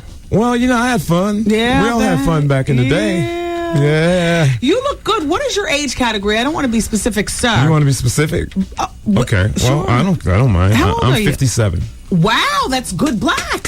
Yeah, it's good black, huh? Yeah, where are you from? Yeah. Jeffrey Osborne's here, everybody. Where are you from? Providence, Rhode Island. Right up the turnpike, practically. Yeah. Yeah, not far away. Yeah. Yeah. So you are now on Koch Records. I'm now on Koch Records. I have my own label on Koch Records. What is your label called? J. Oz Records, and it's distributed by Koch. And you've got a new CD in stores tomorrow. That's in stores now. Actually, it was the October 4th. Oh, October 4th. They have the 6th on here. You know, they Koch messed up. typos, Look, you get know. them. I got to talk to him about Yeah. that. All right, everybody. And the new CD is called From the Soul. From the Soul, right. When was your last CD out, Jeffrey Osborne? It was 2 years ago, called Music is Life. But before then, I didn't have a CD for 5 years. So, Yeah. So I've been kind of struggling trying to get record deals. That's what happens when you become a veteran artist. You know, nobody wants to sign you. Well, but the interesting thing is, though, is that from your era, a lot of the guys who are and women who are now veterans from your era will forever eat because of things like the Essence Music Festival, Yeah. the Barbados Jazz Festival, Right. and Atlantic City. Yeah. Oh, there's casinos keep me going. There's Yes. casinos all over the place. Do now. you do weddings for hire? Very seldom. How much? Very How much seldom. do you charge to go to somebody's reception and woo woo woo and whatnot? A wedding reception? Yeah, sure. Oh, I think the last wedding reception I did was actually somebody paid me like $20,000 to come and sing a couple songs, Yeah. which was kind of crazy. Well, I mean, you're Jeffrey Osborne still. Yeah, I know, but you know. You're my nephew's first celebrity spotting. Really? And yes, my family, they go up to Martha's Vineyard every summer. Yeah, I'm always there. And you were apparently eating someplace. It could have been Mad Martha's, I don't know where, on Circuit Avenue. Yeah. And the family sent him over to meet you. You know, he's 10. He doesn't know Jeffrey Osborne from Right. But the family does. You know how parents are like, Oh, yeah, go ahead, get his exactly. autograph. That's what they did. That's one of my favorite places. And so he still has it. So did you go to college? No, I didn't. I went right from high school into LTD, actually. Well, no, I left Providence when I was 19, so I hung around for a couple of years, but I didn't go to college. I kind of regret that. And, well, I mean, the reason that I ask is because growing up in New England, you know, there's so many great schools. There are great schools. You know. Right in Providence. Brown University is an incredible school. Did you have the grades to even get into Brown? No, I didn't. Busy. I just kind of walked by there every now and then and looked staggered at everybody. Watched the Kennedys walk in. I'll bet. So, so your CD that's out right now, are there any other people on this CD that we should know about? Is it Jeffrey and a few of his friends? No, I don't have any other guest artists on there. It's just myself, but it's a collection of classic R&B songs. They're all cover songs. So for the first time, it's the first time I ever did that. All right, so I see that you have like Teddy's Close the Door and Till You Come Back to Me. Who was that? Roberta That's Flack? Aretha Franklin, yeah. I see Hey Girl. What's Hey Girl? Hey Girl is a song from the 60s that Freddie Scott recorded. Okay. You may not know that song. There's a couple of songs on there that knocks me off my feet, but there's only 10 songs. There's only 10 songs. This is not a struggle. I'm old. You didn't want to start cutting back. Do any more studio, or your wife of 22 years is saying, "Look, you cut back on that studio time. You come on home." Well, my studio's in the house, so fabulous! I can't get away. Which is leading me into my next question. Were you one of these artists who was able to save your money so you just don't live now? You luxuriate. You still have, you know. No, I'm gonna tell you, I live actually very low key. I'm not one of those artists that has to have a mansion. I'm the youngest of 12 in my family, so I grew up with basically nothing. Right. And I refuse to spend and a bunch of millions and millions hand-me-downs. of dollars. Refuse to spend millions of dollars on a house that I'm going to be sitting in by myself in a few years. Yeah. So no, but I do have a studio in my house. But that was just common sense because it would allow me to save a lot of money rather than dumping a bunch of money into these outside studios. Do you drive everywhere? One of those upscale fancy celebrity cars? Well, I have a Lexus truck. That's nice. You know, it's not upscale. I don't have a Bentley or anything. No, like that. but it gets you where you want to go. Yeah, it still says that Jeffrey Osborne is a man of some means. Yeah, I'm doing all right. I can't complain. I tell you what. I just bought my children cars. I bought my daughter a Lexus. She just graduated from Howard University. Wow, and you got her a Lexus for a shot. Boy. Yeah. And That's I have some a fancy. 16-year-old son. I just bought him. I didn't buy him a Lexus, though. What'd you get him? I got him a Mazda. He wanted a little Mazda 6. Yeah. So I just bought him his first car. So. Jeez. You know. That's nice, Jeffrey. Yeah. You know, so Boys to Men did the same concept that you did on Koch Records. It didn't, unfortunately, do very well. You knew that. Yeah, I know that. Yeah. Throwback album. So yeah, they did the throwback album. Is there anything that perhaps you learned from their experience, or? Well, no, I think with Boys to Men, I think I didn't recognize some of the songs they did. Oh. So I mean, they took a couple of the songs and they twisted them so much it was hard to tell what song they were doing. Oh, so you stuck with the formula. I stuck with the melody. I stuck with the melody, the original melodies that were written for the song. I didn't try to stray too much because, people want to know what song you're singing. I think you can outsmart yourself by trying to be too slick. Too flamboyant. But I love Boys to Men, Vanessa Williams did a throwbacky kind of album, too. I liked her album. I don't know how it did, but I liked her rendition of, some of the greats as well. Yeah, Vanessa has, I think she has something out now, actually. Yeah. The CD came out maybe 6 months ago. There's a lot of people doing cover albums now. Yeah, well, sometimes, you want to hear those same songs again. Yeah. In a different, with a different flair. So, do you get called to tour with guys like, or are you still in contact with guys like Charlie Wilson and, a lot of the people that... I still do Jeffrey some Abbott. work. Who? Who's Jeffrey Abbott? Jeffrey Abbott. You mean Gregory Abbott. That's right. I don't think Gregory Abbott can tour anymore. I think he had like one song. That was it. Shake You Down? That was it. Love You Down. Yeah. Shake You Down, yeah. Damn. What is the name of that song? Love You Down? Girl, I'm on a love. I think it is. Something like that. Do you remember the words to all your songs, most of them? The ones that I sing a lot, I do. Because I have like 19 albums. Yeah. Like 9 with LTD, 10 and there are some songs within the albums that I don't do live because I can't do all of them. And every now and then I forget some of the words, but most of them I remember. What happened with you and LTD? It was kind of ugly. Yeah, let's talk about that. Well, I left, I was with the group for 10 years, and, the record company came to me and they asked me if I would be interested in doing a solo project. Yes. And LTD said, no, you're not going to do a solo project. And then I was getting offers to write for other artists, and LTD said, no, you're not going to write for other artists. So you were the main writer and the lead singer for LTD? Yeah. Okay. I wrote the majority of the songs. Okay. And it got very, very confining to the point where I couldn't grow as an individual. So, I expressed my concern to leave, and they said, okay, fine, you can leave because you'll never be anything because no one as big as the group. The group is the whole entity here. So I said, fine. And they said, well, I'll stick out another year to make the transition smooth for everybody. And that was a funky year. No, the year was okay, but when I got ready to leave, I had another year contractually on a songwriter's agreement, which they agreed to let me out of, and they didn't. And then it got pretty ugly from there. And so it's probably why there'll never be a reunion tour with LTD. But I must say that those were probably some of the best spent years of my life. I learned so much with that group. I learned, I learned about being a songwriter and how to orchestrate. And I learned a lot about just live performances and how to conduct myself, So I can't thank them enough for the experience that I had. But it wasn't a good split. But you made most of your money being Jeffrey Osborne, the solo artist. Yeah, well, I made no money with LTD. Yeah. 10 people. But isn't it funny how you say that those are your best years and it had nothing to do with money, it had to do with growth and experience? Well, it's the love of what you do, the love of music. But with 10 people, you can take $1 million and split it 10 ways and there's none. Exactly. So it was hard. I think what sustained me was that I was writing. I did most of the songwriting and I had my publishing. So. Yeah. So, are you going to be touring with this album right here?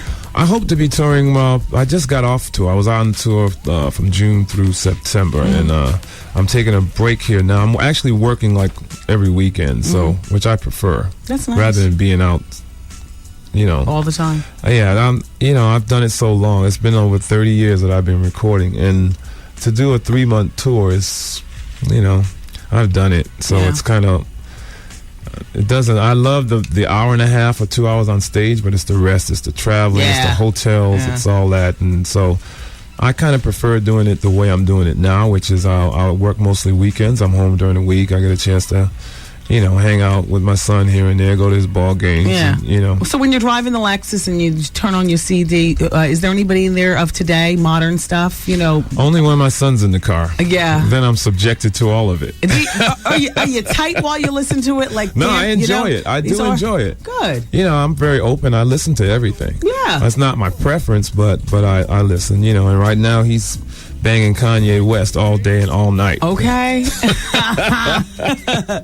Have you ever thought of possibly grabbing somebody from today's school? Well, I think it works the opposite way. I think somebody from today's school has to come and grab me. I mean, as a veteran artist, we don't get the luxury of going out and saying, hey, I want to be on your record. It doesn't work like that. Is there an email or a web address or something where people, maybe somebody does have $25 or $30, $50,000 for you to perform at their wedding. Maybe you'd like to do it. Maybe there's a Snoop listening and he would like to collab. Or what do they do? They just call up I have a Records? website. It's jeffreyosbornemusic.com. Oh. Yeah.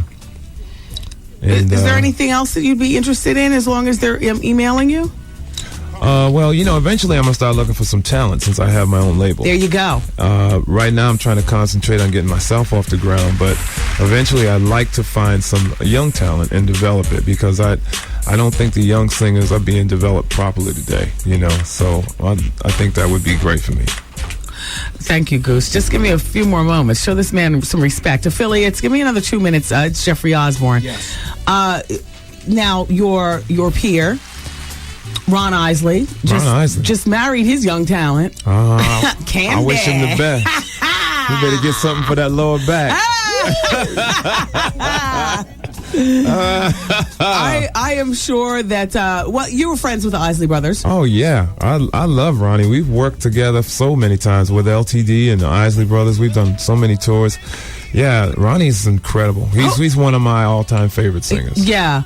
Now, who are your close friends? In the industry? No, period. The funny thing is I don't have a lot of close friends. I'm more close with family than friends. Gotcha. I have a huge family, so when I'm home, I'm generally hanging out with my family. I don't have a lot of friends. I have associates that I go and play golf with. Okay. Because I'm into golf, so. But I don't have a lot of close. It's not like one person I can say, this is my boy. I hang with them. I think that's why my marriage is still around. Yeah. Yeah. Well, I mean, and that's a good thing. I mean, your wife has known you your entire career. Not really. I met her when I was in LTD. Oh. And it was, but we've been married. Well, I mean, that's all she's known is Jeffrey Osborne, the famous man. She hasn't known Jeffrey Osborne before that, and I mean, that's right. So has she ever worked? No, she's working now though. Oh, is she? She actually works in the public school system in LA for free. Oh, well, wait a minute. You live in virtually I live free in LA. Yeah. Oh, I thought you said. Oh, wait, no, you're from Rhode Island. You live in LA. I live in LA. Yeah, I'm from Rhode Island. Yeah. But yeah, she's very active in the public school system there. That's and she nice. donates her time. Yeah. And she works, 9 to 5 every day. Actually, 7 to 5. Now, does she have any celebrity girlfriends? Paulette Washington or? No, we were close with some people. I was close with Magic Johnson for a while. So I know Denzel. I know all these people, but we don't hang out. Yeah. I don't hang out anymore. Do you like your life now? Is it where you want it to be? I love my life now. Yeah, that's I'm good. I'm very content, very happy. That's what's important. I can't. And I love what I do. Yeah. And it's incredible that I can do what I do and people pay me to do this. I mean, I'd walk around at home singing and I can't believe they pay me to do this. So. Can you sing something for us now? Do a little acapella from... A little acapella? Yeah, turn that music out. It's Jeffrey Osborne, everybody. Come on, I want to hear something. Now, I know you can sing off your album, but I'd rather for people to go purchase that, and I want you to sing something that we all know. Something that you know. Baby, Let's see. Stay with me tonight. Oh, shoot. Do it. Because I love you. Ooh. You know I really love you. Woo, yeah. Well, I got quite a few songs. Let's see. You know, I have never been so much in love before. What a difference our true love made in my life. You know that one. Yes! Love ballad. Yeah. What we have is much more than this. Yes! Damn you, Jeffrey. I can go back on you now. Listen. I got some of them songs like la la la la la la la la la la la. You know that? One night I loved a stranger. Oh wow! Yes! Like the beginning of a fantasy. Yeah, you know, those are the LTD days. Yeah. And then, you know, I graduated from that and became a solo artist. Can you give me the woo woo? Just a little. Can you woo woo woo? Can you woo woo? Yeah, no. It's Wendy in it. Hey, Can you woo woo woo? Hey, Wendy, you should be mine. Oh, my. All right. Jeffrey Osborne, his new CD is in stores now. It's called From the Soul. Oh, yeah. Koch Records is the label. The web address again? JeffreyOsborneMusic.com. You will always get paid. You are such a legend. It's a pleasure meeting you. Well, thank you. And please feel free to come back when you want. I'll be back anytime you invite me back. Thank you, Jeffrey. All right, Wendy. Thank you. That's Jeffrey Osborne, and we'll be back with more of the show next. Close the door. Let me give you what you've been waiting for. Baby, I've got so much. It's Wendy, man. I just found out this morning that my supervisor's pregnant. Damn you, I told you not to do it. Should I tell my wife what's up? Plan on a divorce. And as for your job, put that where? Back there. The Wendy Williams Experience. BLS. Yes, it's WBLS 107.5. It was sure nice seeing Jeffrey Osborne. Thank you, Art, for respecting. If you know what I'm saying, everybody. But I know you got an itchy finger, so go ahead and let it out. Thank you. Sure. Let's talk about LA weight loss. I just finished having sushi. Have you ever had banana roll? Oh, it's quite good.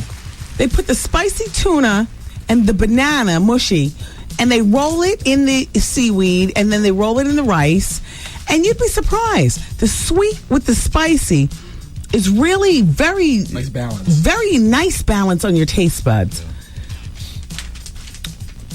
The thing I love about sushi is that you can eat a fairly good amount, be all full, and gain nothing. Yeah. It was one of my secrets to, it wasn't my secret to losing weight on LA weight loss, but it's my secret to maintaining my weight loss, as opposed to ordering a cheeseburger like everybody else does. I know you guys order on a regular basis from like BBQ and stuff, cheeseburgers and the Outback blooming onion and stuff. I eat that stuff.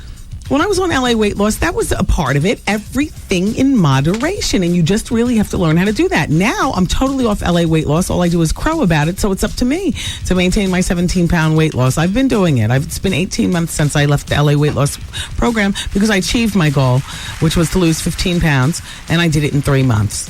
You can do it, too. No pills, no crazy gym memberships and all that other kind of stuff. I will caution you. If you're planning on eating a bunch of fried food, you're not ready. You know, there are a few precautions. You know, if you insist on just sitting and not moving your body at all, come on, we're going to have a problem.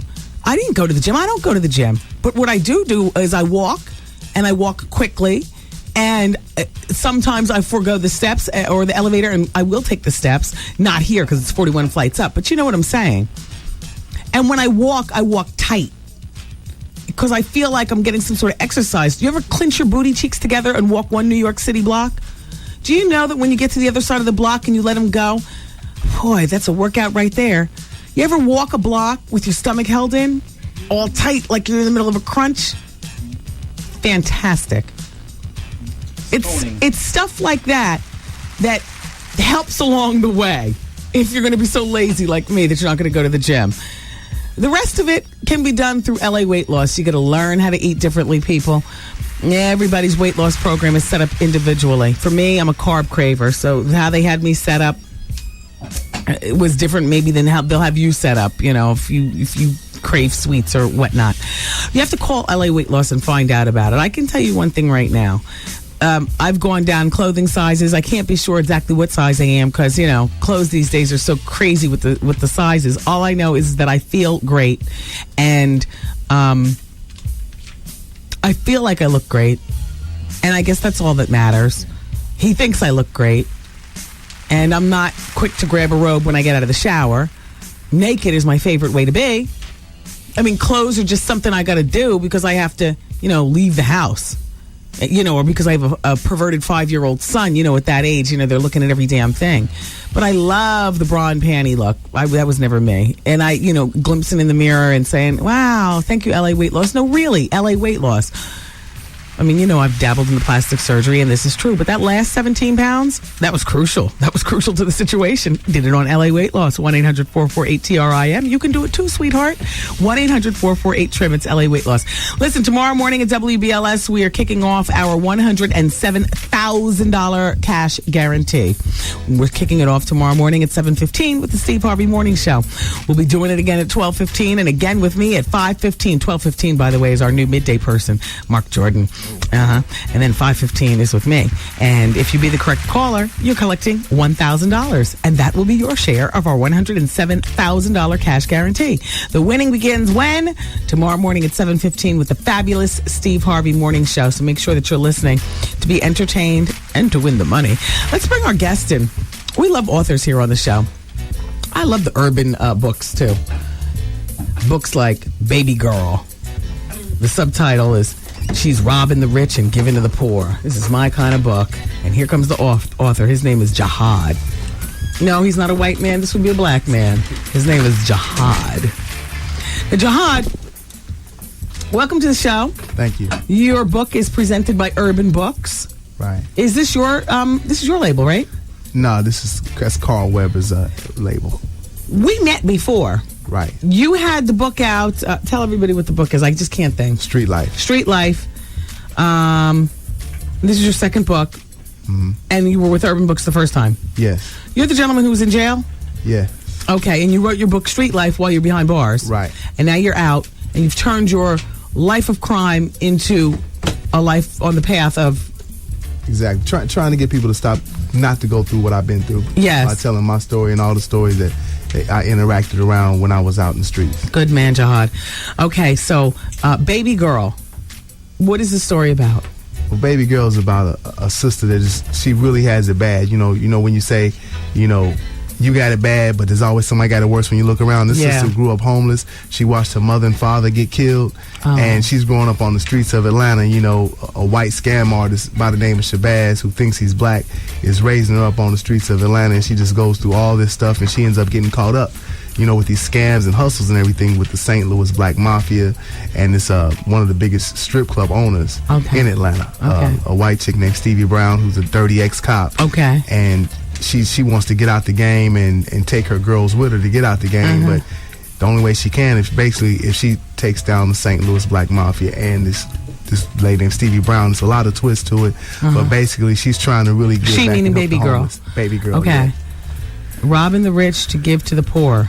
Does she sleep around? Oh, she does that for long if there's enough money involved. Yes, she's doing that in the beginning. As long as there's enough money involved, she'll do whatever in the beginning. This is my kind of book. Yeah, and my kind of woman in books. That is. Yeah, I mean, and the main thing is she gets in a little controversy with a lady that's married who she's messed around her husband. But her husband's paying her, and the lady says, "Well, you a hoe," and then she says, "Baby Girl tells her, say, am I really the hoe? Your husband is giving me your money. You know, I'm getting paid. Are you getting paid for it?" You know, then who's the hoe? So, yeah, that's basically her thinking, you know, through the first half of the book. Does she have any children, this Baby Girl? Nah. She ain't got no time. No.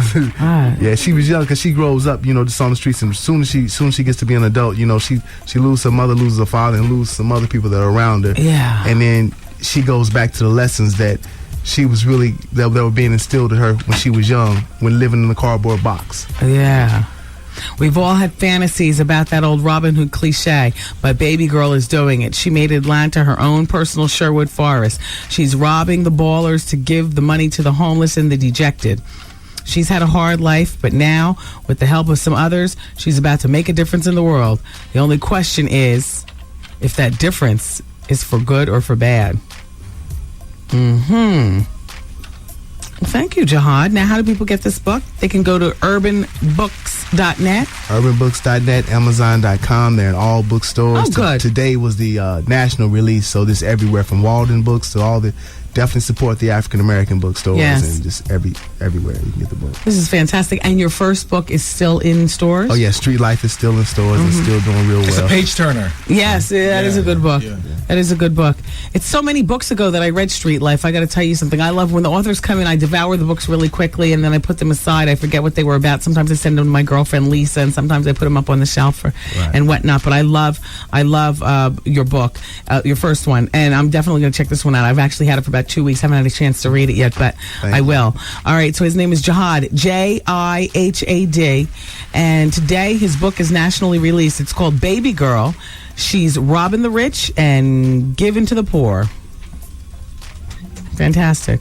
Any last words? No, just everybody, just keep it real. Just trying to support, our black African American bookstores out there. Okay, that's it. Thank you, Jihad. Crystal, usher Jihad out. Good look. Thank you, Jihad. All right, I see you. Don't let the door hit you where it splits you. Go. Goose, turn the music off. Guess what? This just did. Oh. Kenneth Babyface Edmonds and Tracy Edmonds have announced permanent separation. No. Details in just a few moments.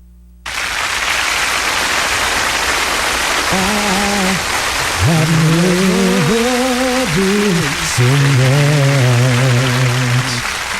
in love before. What a difference our true love made in my life. That was fun. Singing with Jeffrey Osborne. That's why this show is great. Just being in radio in general is great. You get to meet some of your favorite people, new school, old school, and everybody in between, and sing with them even when you can't sing. I had fun with Jeffrey Osborne, and I'm glad you all did too. Shout out to Shay, who says, Jeffrey sounds great, and you did us proud with the interview. A man of his age is still a charmer. He definitely is. And shout out to, this just says Brooklyn listener, Wendy, shut up. I just knew I was going to sleep through Jeffrey Osborne, but it was actually a good interview, very informative. 19 albums under his belt. Not many people can say that. Exactly. Oh, I had a good time with him. And you all, shout out to Carew, my gossip peer Carew. I got to tell you, I'm researching more to the story. Kenneth Babyface Edmonds and his wife Tracy Edmonds have announced permanent separation. And Nicole is in the back office getting the rest of the information. Maybe we can have it during this very break that we're doing right now. I was in the back with my writing friend Jihad, telling him, sorry Jihad, that was dramatic effect. It was our chat was over anyway, so I just said, you can't rush me. This just ends while in the middle of an interview. I'll kick you right on out of here. So anyway, oh gosh, I had so much information to share with you all today. First of all, Tupac's sister is ready to make her announcement regarding her new fashion line. Now, she's been ready to make this announcement for about 3 years. I met her years ago, and at that time, she was ready to make this announcement. Well, the line is called Madame Machiavelli, and it's set to launch fall of 2006.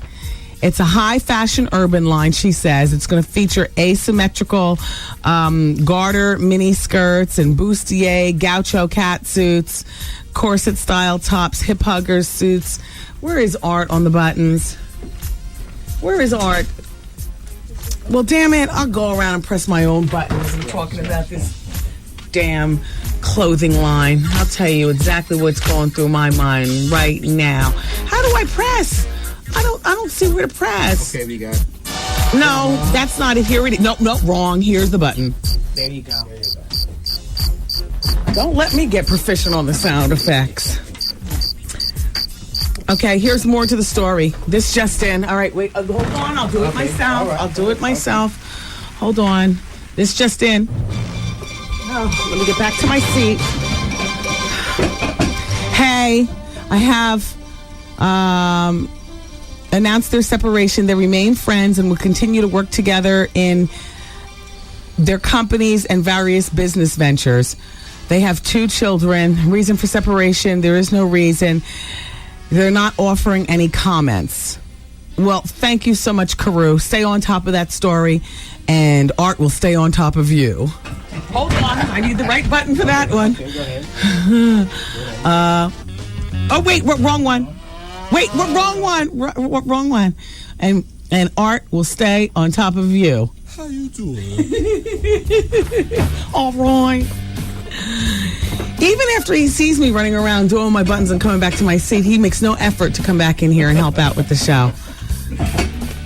Truth be told, if he wasn't so loyal, that'd be it. But you know, at the end of the day, he's good people.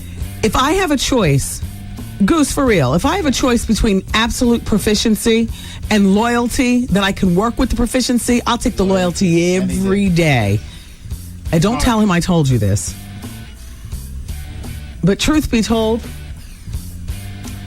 he's more loyal than he is proficient. But he's workable as far as, you know, the business at hand is concerned. And here he comes. I don't know what you've been doing. I hope your green tea is good, you queen. Why do you behave like a grandmother? You drink 5 cups of green tea during the show. What is that? Thank you for being loyal to me, too. Oh, shut up. And I'm not saying that anymore. All I'm saying is that I don't like that you slipping out of the room and you take advantage of me because of that, Art. No, but see, the green tea makes me go to the bathroom a lot. So I'm always like, you know. Yeah, why wouldn't you go to the bathroom and come back in here? Why do you have to make the green tea and why do you have to drink it during the show? And don't take advantage of me because I say you're loyal. No, I'm not taking advantage of you. Please, nobody could do that. But I was talking to Jihad, you know. Why are you talking to him? Babyface and his wife are getting a divorce and I'm pressing my own damn buttons. Oh. Back and forth trying to read your stink finger writing on the buttons, trying to press and do your job and my job too. Sorry. You know, other people would love to be up in here pressing buttons and being proficient. Of course, those would be the same people sending emails and backbiting me, which is why I keep you around. Oh, Wendy, stop it. You're making me cry now. Loyalty is paramount. Shout out to Little Kim on lockdown. Dear Wendy, which radio talk show host read a listener advice question that aired that was virtually the same as Dear Abby that she printed on Sunday? The letter is verbatim except the conditions of the spouse were changed. I don't know. You talking about me? Well, then that was a listener who sent that in. I just read it. I don't have time to read any Sunday paper. As a matter of fact, that's probably the only time. Saturdays and Sundays, I never go through the paper. I'm busy with my family, busy doing me too. So, shout out to all the mothers whose children have ever had convulsions. Well, I gotta tell you something. David and Victoria Spice Beckham over there in England had to rush their 3-year-old Romeo to the hospital twice in 1 week because of convulsions. This is actually the 3rd time this has happened. The last time it happened, other than this week, was in July. Apparently, they say these convulsions are triggered by rising body temperatures and usually result in infection. And the child loses consciousness and throws the head back while the legs and arms are jerking, loses color in the skin, and can't stop shaking. And the child then, you know, you ice him down, they regain consciousness. I have a very good friend who went through this. And come to find out, while it doesn't happen to all children under 5, it is not unusual for this to happen with children between, you know, up to the age of 5. It's an epileptic seizure. Is that an epileptic seizure? Sounds like it. But it's not epilepsy for a lifetime. No. In a lot of cases, it's just something weird that happens. It happened to the Beckhams. Thank God little Romeo's okay. All right, you all, keep it here. We're going to gossip about little Kim, more Dame Dash, the Gaudis, Beanie Siegel, and Young Buck, too. Keep it here. Wendy, man. I met up with this guy. We were together. We were at his house, and Why do you think his thing wouldn't work? Do you think maybe he's... How you doing? Yo, did you catch this flashback? It's Robert Smith, everybody, Brandy's ex-husband. So you dated her for how long? I don't really remember. Like 6 months? 3 months? It wasn't really your ordinary situation. Because she got pregnant. Of course. And then you decided to marry her, or there was pressure to marry? There was never a marriage. So there was never a marriage. You guys, you were just playing that off to preserve her innocent image. Right. I actually had a girlfriend at the time. Oh, and Brandy was your jump off. Exactly. Oh, Robert, you scandalous hoe. Got him. This is it right here. Miss a day, miss a whole lot. Coming through your speakers, boy. It's Wendy, man. Why last night, before the Hustle Flow show on BET, was I watching Little Kim Goes to Prison, and Little Kim has that Michael Jackson blowhole on the side of her nose. And she was talking to us as if we weren't seeing it, or, oh, hell, what am I supposed to do about it now? I'm looking at it, I'm like, ooh, her nose isn't even that small to have been chiseled down to the point of gristle and blowhole. But she's got it.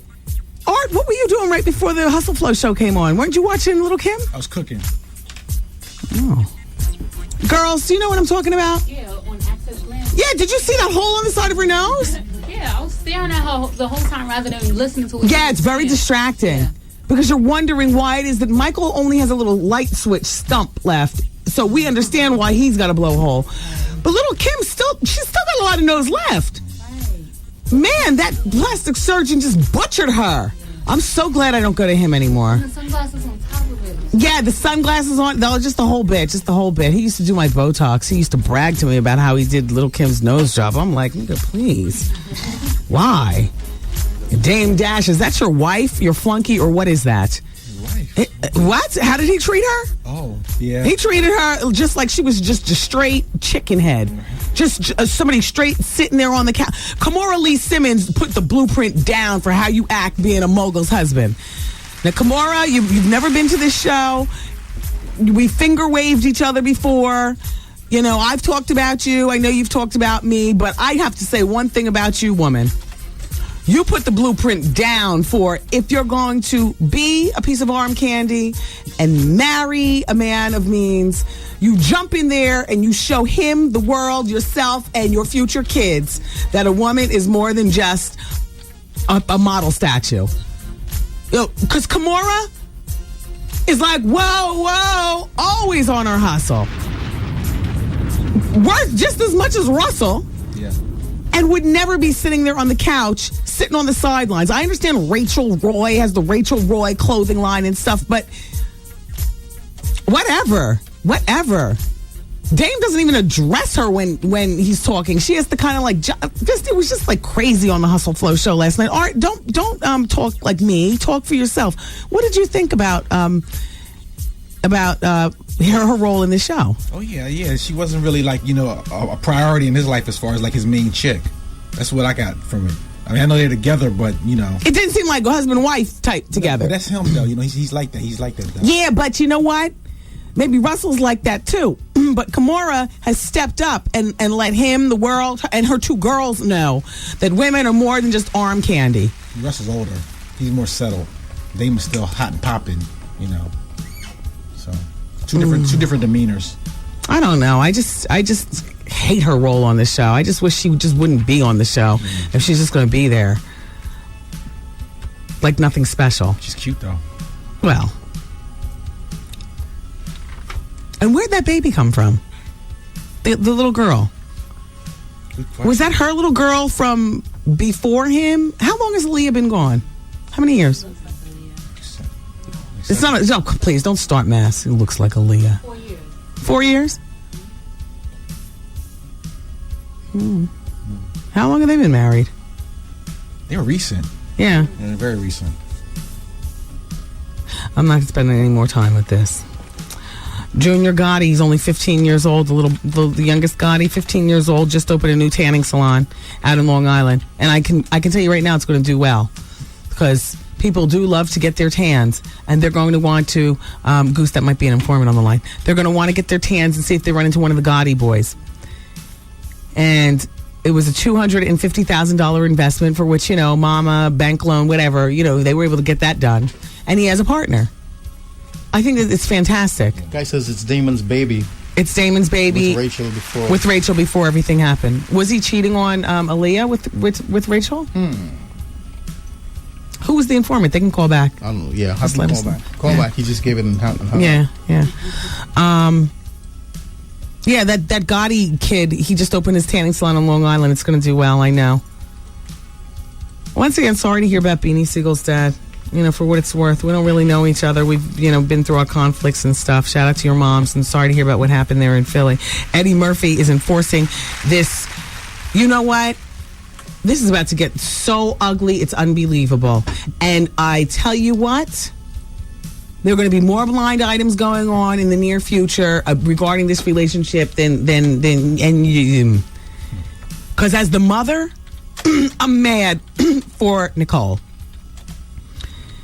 Apparently, their prenuptial agreement. Now, you remember when they got married, she had nothing as far as money. She was marrying into this grand lifestyle 12 years ago.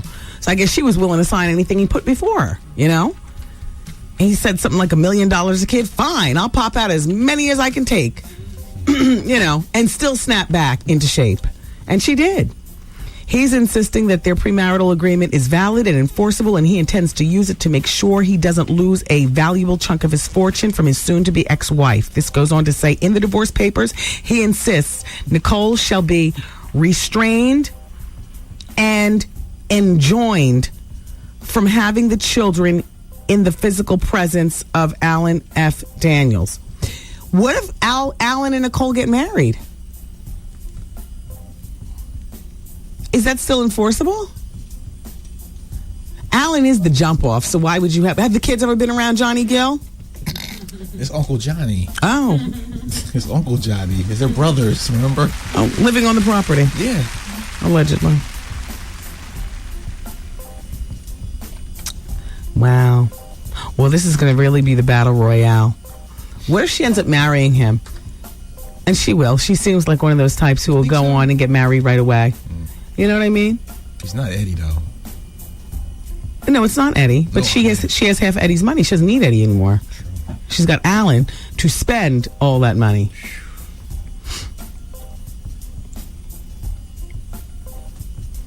I don't know. Out of the physical presence of Alan F. Daniels. I guess the divorce papers the prenup didn't necessarily say Alan F. Daniels, because how do you know who Alan is 12 years ago? She didn't even know who he was, but kids won't be in the presence. Any future children that we have will not be in the presence of any future men in your life if we get a divorce. I don't know. We'll catch her at a vulnerable state and have her up here, ply her with liquor, and she'll really talk. See what I'm saying? Shout out to Toy Sharima, who says, hell to the no, we don't want Kwame from The Apprentice on our show. He could put that where back there. Yeah, Kwame, where were you when we were all really interested in you? No, you can't come on our show. Oh, so the Cruz homes are expecting a baby. Did you hear this one? Well, this just in several hours ago, except I've been so distracted. Tom and Katie are very excited, and the entire family is very excited. Tom Cruise and Katie Holmes are pregnant. That's reported today by People magazine. The couple have been dating since April and became engaged in June. Tom has two children, two black children. His black son, Connor, who's already starting to rebel and act out. And Isabella's white. Connor's black. And he adopted those kids with Nicole Kidman. Well, I guess Tom is not shooting blanks. Yeah. Nicole, we're looking at you. And Mimi Rogers. All this time, and Nicole and Mimi, I mean nothing harmful by that. All this time, I was really looking at Tom like, Tom shoots blanks. Unless she was artificially inseminated. Yes. So blanks still could be a part of the equation. Yes, they very much still could be. And so could no sex. Ooh. Still part of the equation. With women. Right. Well, they say no further details are available. Katie, who's 26, has never felt better. I know that's right, because she's locking him down. Oh, Is she the white version of Nicole Murphy? Oh. Do you see what she's marrying? Do you see what she's doing? Do you see how she's engineering her life? Yes. Smart girl. Yeah, well, these men need their, don't use the B word, but I'm, my hand's down here on my chin. They need their, You said that like a queen. Ow. Turn this up, Goose. Ow. Kelsey Grammer's wife was in the Chanel store shopping, and her credit card was rejected. Camille Grammer, she's got irritable bowel syndrome. She's got a problem having bowel movements, and she went to Washington to Congress to talk about it and everything. Apparently, she did. Well, you know what? Yeah, she went to Congress. She's like one of the big lobbyists with this irritable bowel syndrome. Every time I see pictures of them together, I always wonder when's the last time she had a bowel movement, which is a terrible thing to wonder about somebody. But, when you know that they have irritable bowel syndrome, you just wonder, can he, does she give him a present once or twice a year back there? Who would want it? What all happens? So she was embarrassed. She was in Chanel, of all places. And what happened was Camille was doing a shopping spree. It was on Rodeo Drive. There she was, they say, happily purchasing rather pricey belt and other things. And the store credit card came up that it was disapproved. And they tried again, a second and third attempt, nothing. So her face was red, and she tried her best to... Why does this matter when your credit card gets rejected? If you know... For actual, like I am so, this is so my mother to stand, in my mother's generation to be embarrassed by this kind of stuff. Has that ever happened to you at the store? Do you get grossly embarrassed by that? Do you? It depends who's with you. I don't care if I don't care. Well, you're married and settled and stuff, but if you on a date and somebody say your car's been rejected, it's embarrassing, man. There's a long line. There's a long line, and they're loud with it too. I mean, don't you bounce a check every once in a while? It happens. You didn't transfer or, whatever. Yeah, but that's different.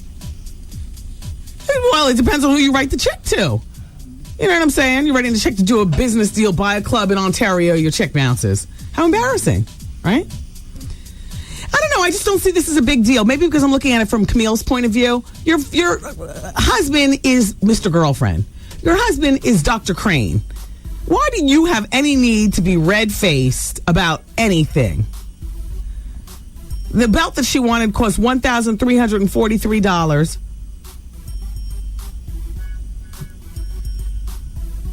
She called him up, and he came to the store. Excuse me, he was in the car waiting outside. She ran out to get his card, and his was accepted. But they say that she looked furious as she was getting... in the car. Whatever, Camille. Whatever, Chanel. Whatever, Hollywood press. I don't see it as a big deal. How many seconds do I have left? You got about 1 minute and 20. Oh, let's luxuriate over another story. Young Buck has a new court date regarding that Vibe Awards fight. October 25th. Now, as you know, Jimmy James Johnson already pled not guilty in the deadly stabbing. But, Young Buck's court date is October 25th, so we'll find out what goes down with Young Buck. I'm taking your telephone calls in the next break, okay?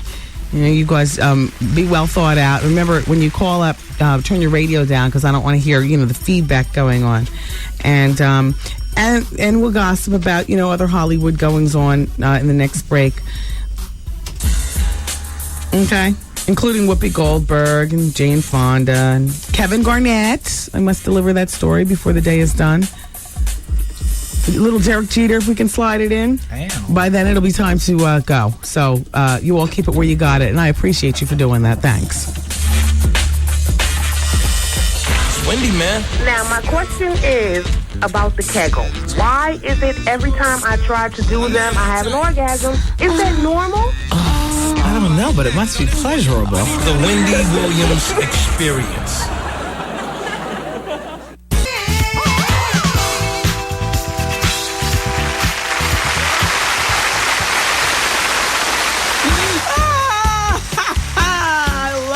this show.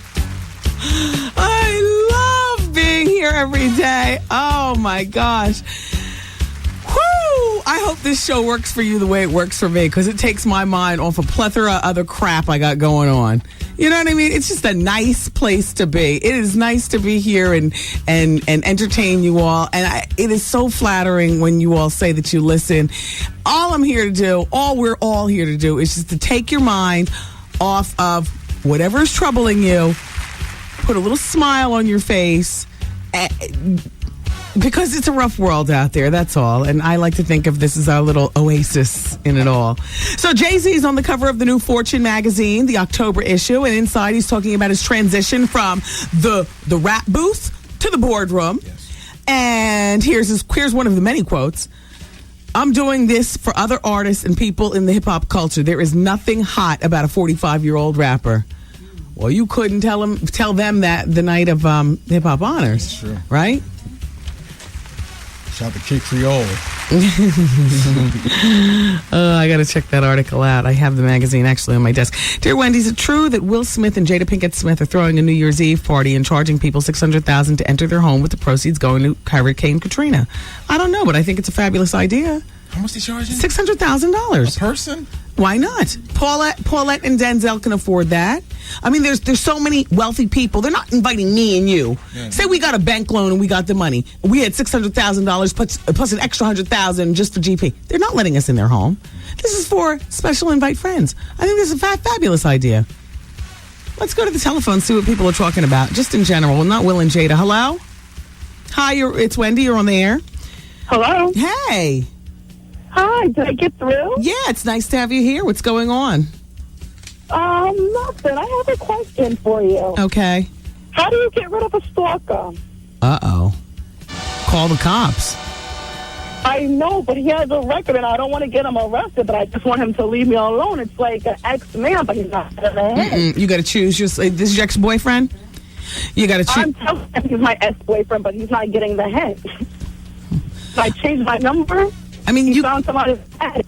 No, you go hard with a stalker. If you're calling him a stalker, if you're not using that, if you're not playing with that word, much the way people play with the 911 code on telephones and stuff, if you're not playing with the word stalker, then go hard. You have to choose your side. Do you want him to leave you the hell alone, or are you trying to be Miss Nicey Nice? You know, I just want him to leave me alone, but he knows where I work. He shows up there. He shows up at my home. Tell everybody at work, alert everybody at work that he's not to be there. Alert your supervisor, everybody at the security desk. Call the cops. All right. Thank you. You're welcome. Bye-bye. Bye. Hey, hello. Hey, you're on the radio, but turn your radio down. Hey, Wendy, recently I spoke to this guy in the industry who informed me about something interesting. Oh, please. Everybody's known this for years. Here's what she's saying. I'm not going to say this actor's name directly, but I can tell you something about. I'll get a Tourette's moment. How about that? Wendy, I was told that blank is how you doing.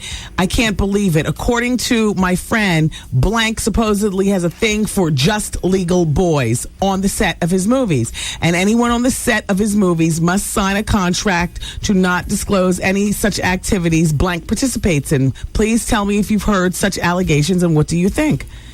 Well, I can tell you what I think. I've known about it for years. Michael Jackson is not the only one, although he, according to the courts, prefers them below legal age. But we've known about him. His wife is a beard. I'll get Tourette's. Hello. Hi, it's Wendy. Hi. Hey, you're on the radio. Hey. How are you? Good. How are you? Good, thanks. I love listening to your show. Thank you. Two things. I have to ask you to update me on the Beanie Siegel thing that you talked about earlier. Nothing new. The most recent thing that I got is from my radio station affiliate in Hartford. They were telling me from the station that his father was shot and then burned. Oh, wow. No, they don't have any suspects or anything like that. Oh, okay. Okay. Second thing I wanted to say, I know that you give Kathy Lee a lot of props. No, wait. No. Look, listen, there are a lot of anti-props, too. Yeah. Okay. You know what? I remember her from back in the Donald Trump, Marla Maple days. Mm-hmm. She actually set them up. So I have, no respect for her. Even with that husband of hers, so-called leaving her, whatever, I have, absolutely no respect. And I think she's getting everything that she's due. Knowing that to Ivana, she set him up with Marla. Absolutely. Interesting. A lot of people forget about that. Yes. But he had a lot to do with that union. Yeah. So I don't particularly care for her. Thank you for refreshing us. Thank you. John Travolta. Oh, you know what? UPN has announced the production has shut down for Denise Richards' primetime sitcom Sex, Love, and Secrets, which was on last night. I was so not interested and I didn't watch it. But apparently UPN is not happy with the show's performance. It only drew 1.4 million viewers during the series debut. It's Sex, Loves, and Secrets. It's going to air for 8 more weeks and then no more new episodes. And so she's back to needing her spousal support if they go through with their divorce, although she and Charlie are back together and they're trying to make it work. In the meantime, the actors and the writers are being assembled for the pilot for a spinoff of Half and Half. UPN Half and Half is going into its in its 4th season, but the spinoff is going to be called Off the Charts, and that's going to center around the lovely, witty gay man, my favorite breakout character on the show, Adam. Love that. And MC Lyte is going to be on it, and they're going to be part of their own spinoff. So congratulations to MC Lyte and the actor who plays Adam, Kay Owens. I am so pleased. I got to tell you something. This is about to be my favorite UPN show, and I love, Half and Half and whatnot and so on and so forth. Why are you so shocked? I never heard that. Oh, please. You know so much. I didn't hear about that. That's as legendary as... I'll give you another... Anyway, I'm not going to get any more Tourette's, but yes. Uncle John, oh yeah. Anyway, that's legendary. What else did I want to tell you? Oh, Nips, Jane Fonda, everybody, was forced to back out of her plans to attend her own premiere of her own documentary in France. She checked into the hospital with hip and back problems. Well, she's 67 years old, and she needs to undergo several exams. So they flew her back to the United States where... she went into the hospital. Whoopi Goldberg has ruled out the possibility of ever hosting the Academy Awards again. She recommended Ellen DeGeneres for the job. All right, you guys. Thank you, Jeffrey Osborne, woo, man, for coming in and giving stellar talk. Even people who thought you'd be boring as hell were like, we love Jeffrey Osborne. Oh, and somebody asked me, Jeffrey, are you... sugar daddy material? And I never got back to her. Why, yes, he is very much in shape, very much for 57, just like yes, Jeffrey Osborne is sugar daddy material. Yes, he is. All right, everybody, I love you, and we'll talk, God willing, tomorrow. Bye-bye. Peace party, people. See you later. I'm saying bye-bye. Good night. Program complete.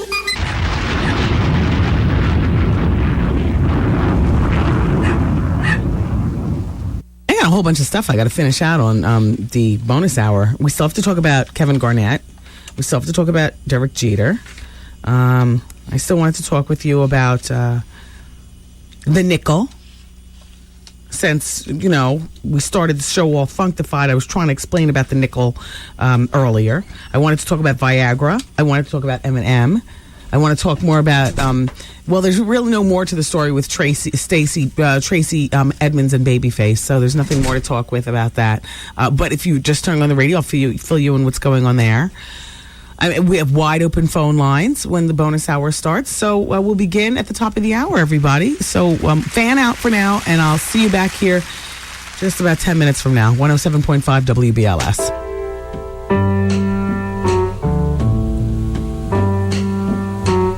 Ladies and gentlemen, Miss Gail Rhodes Benjamin. My skin is black. She got burned. She got all burned up. She got burned. She got all burned up. She got burned. She got burned so bad. Ain't it sad? Ain't it sad? Ain't it sad? My hair is woolly. She was screaming real loud. Nobody heard at all. She got burned. She got burned so bad. It was sad. It was sad. It was sad. They took her kids away. It was the drugs each and every day. And her man, he had to have his way. She got burned bad. He chased her blues. He chased her blues away. He kept saying, everything'll be okay. I hate to tell you. She got burned anyway. She got burned. Bad.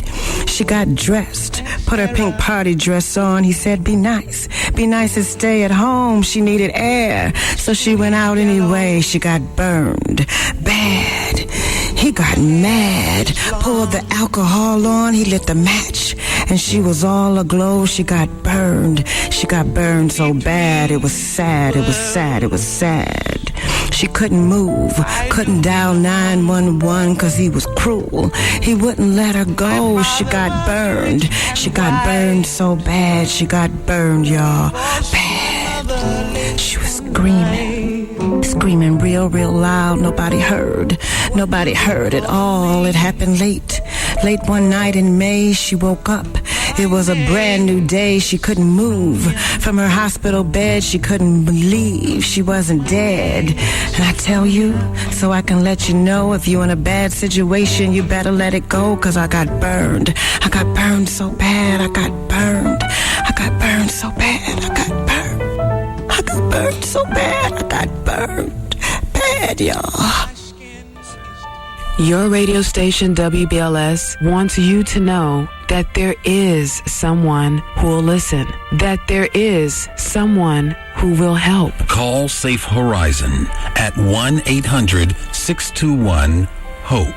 This public service announcement sponsored by Inner City Broadcasting Corporation. It's me, Wendy Williams, here to talk to you about one of my favorite fashion haunts, Daffy's. Oh, Daffy's has been around for years. And do you know Daffy's just launched an ad campaign that features these glamorous, hilarious spokes mannequins? Oh, yeah. They're made of fiberglass, but they're cute as all get out. Deb, Tanya, and Jackie. As a matter of fact, if you ever spot the girls, just enter online or in a store and tell them where you saw the girls, and you could win. My friend Artie, life of the party, was in menswear, racking up on all kinds of slacks and sweaters and suits. And the housewear department, unbelievable. If you love great stuff for your home, Daffy's is the place to be. Don't forget, the holiday season is upon us. How about those gifts? Think Daffy's. And the shoe department, divine. The designer looks and labels with Daffy prices. Don't you love it? Listen, there are tons of Daffy stores in the tri-state area, and the price is right every day. I love the one on 57th Street when I'm working. When I'm at home in New Jersey, I love the 107.5 WBLS, New York. Let's take some calls from the request line. Caller number one. Earlier today, she talked to radio host Wendy Williams. Dateline's Hoda Kotb talks with New York radio DJ Wendy Williams. Earlier this year on Wendy Williams' New York radio show. Wendy Williams is a national syndicated radio personality. Demi's guest tonight, Wendy Williams. Why is Wendy Williams fast becoming the queen of all media? She's made her mark making celebrities extremely uncomfortable on her popular New York radio show. She's got a TV show on VH1. Please welcome troublemaker Wendy Williams. Oh, my Lord, am I ready for this day? That was the most erratic, weird interview I'd ever heard. The Wendy Williams Experience. Since you've been listening this far, we're going to throw in a little bonus hour. You ready? How long is this bonus hour gonna last? I'm getting addicted. No, let me tell you, I love this extra hour. Everything is organic here on the bonus hour. Yeah, baby. Hey, yo, check this out. Wendy, man. Here it is. It's the bonus hour on the Wendy Williams Experience. 107.5 WBLS. New York. Hey, everybody. Wendy, what is your problem? You were absolutely so nasty to Miss Artie on the air. Do you think it's right for the listening audience to hear how bitchy you can be? That's the fun. Perhaps you'd consider toning down your attitude, and as far as Miss Artie, grow a set of nuts and tell that bitch where she can get off, and she'll leave you alone. I've tried that already. It doesn't work. That's from Gregory Michael Washington, who apparently has an amazing crush on you. He's protecting his girl. No, he's protecting his man. Oh, excuse me. I'm the top. Oh. Wendy, you should think about setting up a webcam in your show so that your fans can watch you and check out what you're wearing and the hair in your guests. Watching the webcam would be so much fun. That's from Crystal.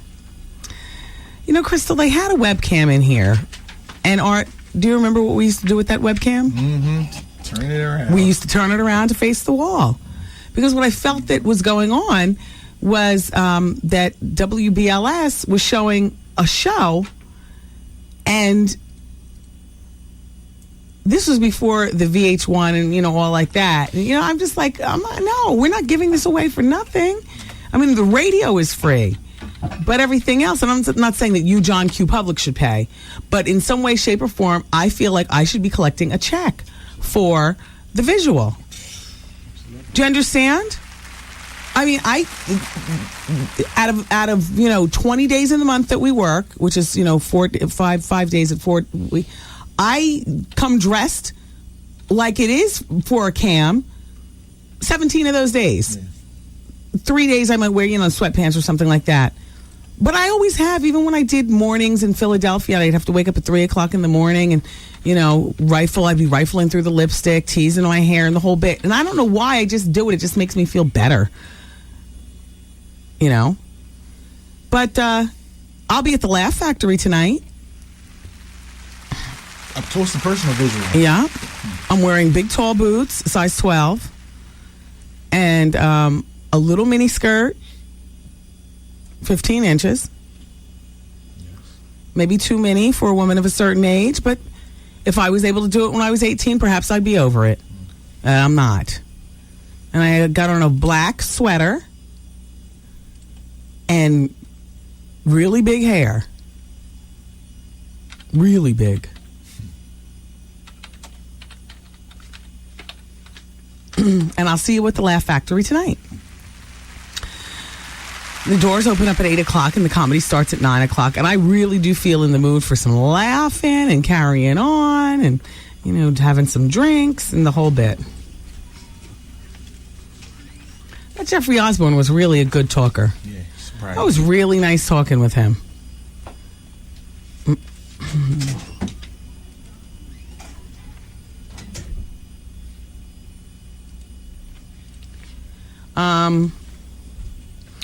Kenneth and Babyface and his wife Tracy are, they say, according to Carew Daniels at, what's his website? R-Web. Yeah, he's good. I've known Carew for over a decade.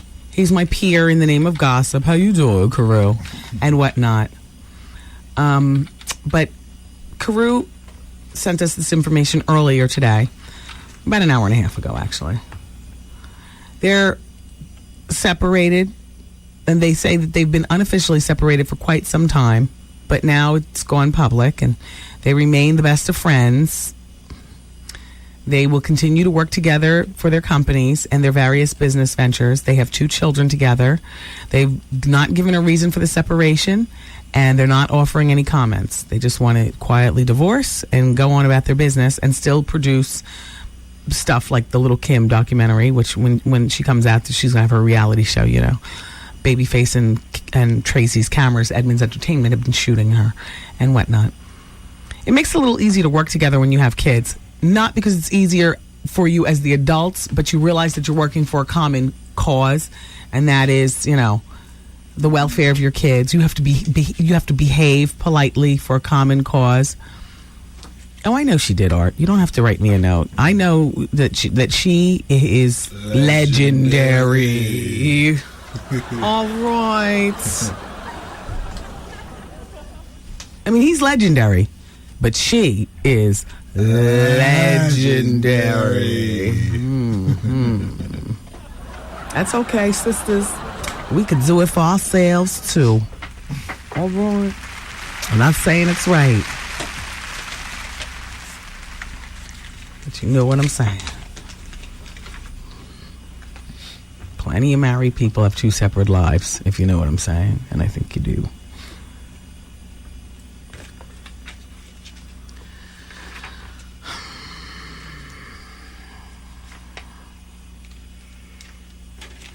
Are you tired, Artie? Mm-mm. Dear Wendy, I have a serious problem. I don't want you to poke fun, but I have a vaginal odor that I just can't seem to get rid of no matter what I do. I shower twice daily. The odor is still there. The smell is not fishy. It smells like I took a number 2. But it's coming from my vagina. Oh. If you or any of your listeners can help me, I would greatly appreciate that. Thanks, Anonymously Brooklyn. Well, Anonymously Brooklyn, I can tell you, I don't know how all that's coiffed down there, but perhaps you would consider getting rid of everything, because hair traps smells.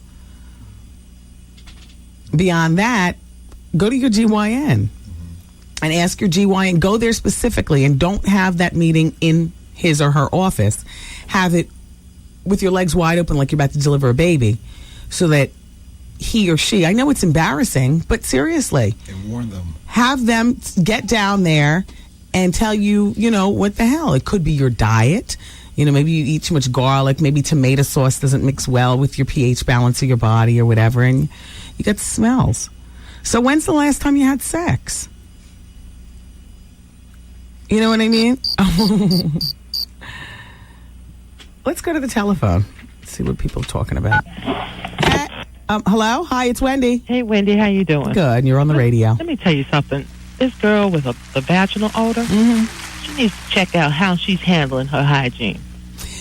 You know what? Yeah. I don't think she's handling it right. Well, the thing is that I wonder how old she is, because sometimes the young girls, and Art said this maybe 4 years ago when we first started here, young girls don't necessarily handle the hygiene so well. Yeah. Oh, playing me. Yeah. Playing me. Yeah. How you supposed to get with that? I don't play in the Bush League, but how do you handle that? I don't know. See, this is why I really commend men and lesbians. Because we as women know that there's a lot jumping off down there, and that we have to be on top of it every single solitary day. Yeah, but you know what I'm thinking? It might, she might think it's originating from the spot, but it's probably not. She might have some anal leakage. It could be. Yeah, you know what? That was another thing I was going to suggest to her is switch your underwear from pink decorative Victoria's Secrets. Wear plain white cotton drawers so that you can examine your stains or if you have any and all like that. Wear white drawers and see what all's going on. And I know it's not funny. We're trying to help this girl out. Yeah, sure. Oh God, why she have to put it out there like that? And I had to hear it because you listen to the bonus hour where it all goes down. Thanks for calling. Bye. Oh, by the way, at 7 o'clock tonight on Channel 4, Extra. Hey, hang on for a second. Extra is going to have Tyra Banks, the supermodel, and Tyra Banks, the porn star, on together. I announced earlier that Tyra Banks, the porn star, Tyra Banks, the supermodel, is tired of her name being used in ways like that. So what Tyra did, as opposed to paying this girl off, she's invited this girl to come on her show, and I guess they're going to go on Extra and whatnot. And Tyra Banks, the supermodel, is going to help this girl get back, reacclimated into the workforce. Apparently, she lost her job years ago, and she was scouted by a porn director, and the rest is history. She's always been told she looks like Tyra Banks. I think that's a pretty good thing that Tyra's doing. Hello? Hi, Wendy. Hi, how are you? I'm great, thank you. I listen to you every day. You're wonderful. Good, thanks. Good. Listen, I'm a physician, and actually, I think I agree with you that that woman who faxed in, she needs to see her physician, because she could have a fistula between her anus and actually her vagina. What? What do you call it? A fistula. It's an actual connection between the rectum and the vagina. And actually, it's not that uncommon, especially in developing countries where women have children without the assistance of doctors. Yes. And it happens even here sometimes if someone has a very difficult childbirth, for example. And they don't get those stitches to make everything nice. Exactly. And also sometimes, if they're not examined carefully, it may not be detected at the time. Now, I don't know if this woman has had children, but there, and there are other causes of fistulae, but she definitely needs to see a gynecologist. Mm-hmm. All right. Thank you for calling. Oh, you're welcome. Take care. We'll take another one. Hello. Hi, it's Wendy. Yeah, hi, Wendy. Hey. I can't believe I got you on the phone. I'm glad to have you here. Girl, I am shocked. John Travolta? Excuse me? It's shocking. Let's not but talk. you know, it makes such common good sense Yes. because he's such good friends with Oprah, and we know what's going on down there. Hey, I mean, you know, and then the whole Scientology thing, and then, you know, Tom Cruise, and, you know, it all fits. Yeah, absolutely, absolutely. Just goes to show a toe really is a toe. Yes, thank you for Good calling. Lord. Bye-bye. Thank you so much. Bye-bye. Hello, hi, it's Wendy. You're on the air. It's the bonus hour. It's the bonus hour. Hello? Hello. Hi, it's Wendy. Hi, Wendy. I was calling about the female with the odor. Mm-hmm. She should also consider maybe if she uses a tampon, the string could have popped. Oh, she might have a lost tampon up there. Yeah. Yeah. Because that happened to me once. Yeah. And it was so embarrassing. Yeah, it smelled terrible. Now, how long was it up there before you got it removed? Girl, I ain't even say it was a couple of months. A couple of months, yeah. And you had sex and experienced discomfort? Oh, yeah. Oh, yeah. And you just didn't know what it was? And couldn't figure it out to save my life until I finally got over the embarrassment and went to the emergency room. Uh-huh. And that's what it was. Yeah. Oh, it's so good to hear from you. Well, good. Thank you for calling, and thank you for listening. Bye-bye. Yeah, you know, I have a girlfriend who's in my cipher, and she recently had the pelvic ultrasound she figured that she might have left something up there, and it turns out she did. And that got me to thinking. I mean, I get all that stuff done around my birthday and stuff, but you know, you just never know what kind of, you know, where is that sock? Where are my tweezers? What the? You know what I mean? And you might want to get a pelvic ultrasound. That's where your car keys are, or whatever. You understand what I'm saying? Yeah.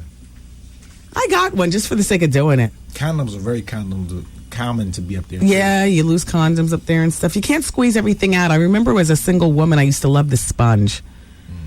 But one thing about this, and I used to love the OB tampons before having our son. But the OB tampons you put up there with your finger, not a plunger.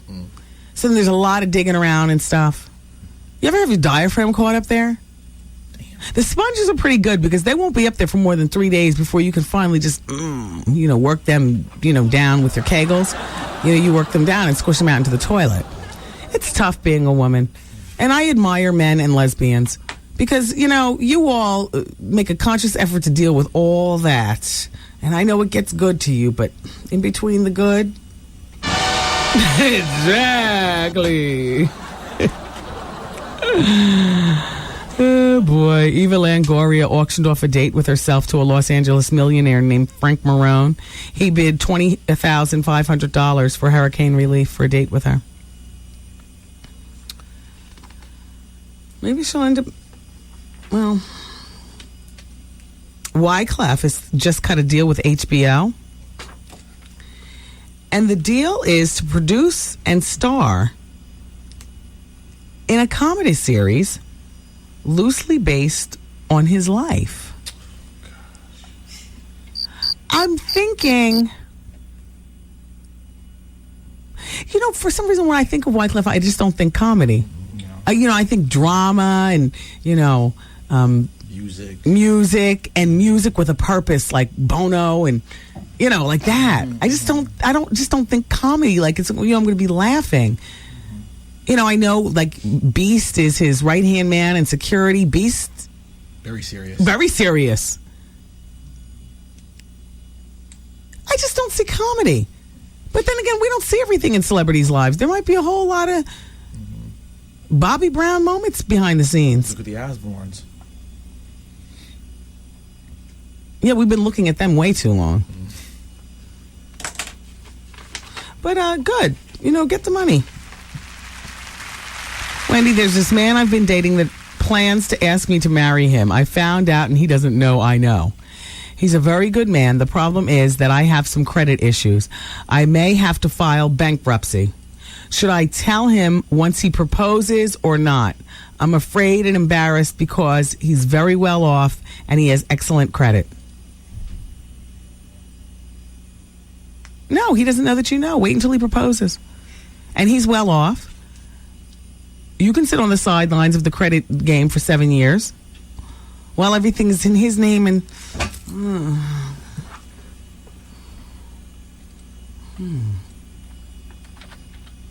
Wait until he proposes. I mean, it's going to have the same blow. If he's going to leave you, he's going to leave you. Chances are, if he's well off, he's not going to leave you because you have to file Chapter 7 bankruptcy. As a matter of fact, this will give him more insight as to how the marriage will be run. It's not going to be with you and the checkbook. It'll be with him. Your role as the well-to-do wife, though, is to make sure that every time he gives you money, you don't spend every bit of it at Chanel, but that you stash it. Because it'll be bad enough. He's not going to let you write the checks for the heating and the mortgage and stuff because your bankruptcy is saying that you're irresponsible with money. At least that's the surface. Me looking from the surface. You're irresponsible. I wouldn't have you do anything.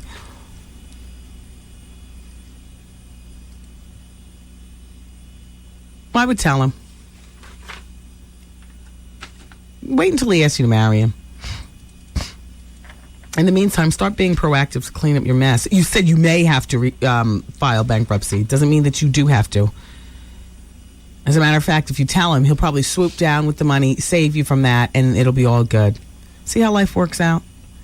Lauryn Hill, De La Soul, and Slum Village. Artie, this is something you want to go to. I can see you in the front row with a lighter now. And pack a Black and Mild. They're going to be performing in Central Park to help celebrate the Gore television station, Current TV. Al Gore bought a television station. Fishbone's going to be there.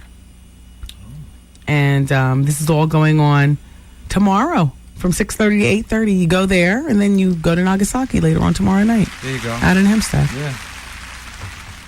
Are you like that? Can you keep going, or do you need to go home and take a disco nap? I mean, for real. I can't go home. If I do, I won't come out, so I have to stay out. Like tomorrow, I'm not going home before I go to night. I have to be around here. Now, what happens when you go home? Because it's the only person that you're there for is Wilson. It's not like you're avoiding fights or something. Yeah, but it's comfortable. And once you get comfortable, you take your clothes off. Yeah. I can't wear clothes in the house. Me neither. Isn't that crazy? Strip at the door and just, yeah. Pretty much. Yeah. And then you put on your robe. Yes. And then you lay around. I don't like wearing clothes in the house either. I prefer a robe, lounging pajamas, sweats, something other than clothes. I don't feel right. And once you turn the TV on, it's a wrap. Oh, yeah. Oh, yeah. So. And don't dim the lights. No. You don't eat. Oh, please. What?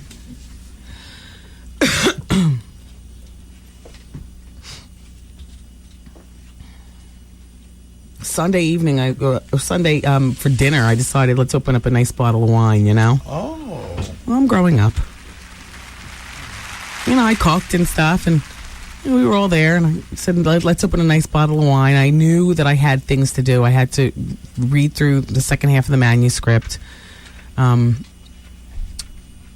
which, you know, is getting turned in. Well, it just got turned in today, as a matter of fact. I met with my writer, but I had to read the second half of my manuscript. I knew I wanted to stay up for Desperate Housewives. I drank the wine, and I'll tell you, it was a fight to stay awake. And, you know, ate the food. Plus your home, your robe and stuff. How many robes do you have? Just one. You don't have different robes for different occasions? No, and that one was stolen from a hotel. Oh. I've got about 15 robes. Wow, I can see that. Yeah, for different occasions. Mm-hmm. You have the filmy peignoirs. Those are the ones with the feathers, and, you know, you see through them.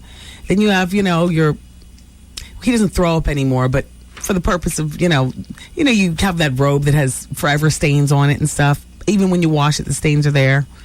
Then you have, the doorbell, that's the UPS. I got to sign for something, robe, which can't be too sexy, and it can't be short, and it's got to have a pocket big enough to carry your gun to the door. There you go. Just in case the UPN man, you sort of see what I'm saying. Mm-hmm.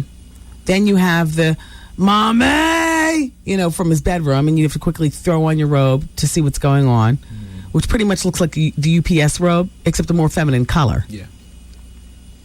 Then you got I'm walking up to the mailbox to get the mail robe, which is different from the UPS robe, but, you know, nevertheless. Right.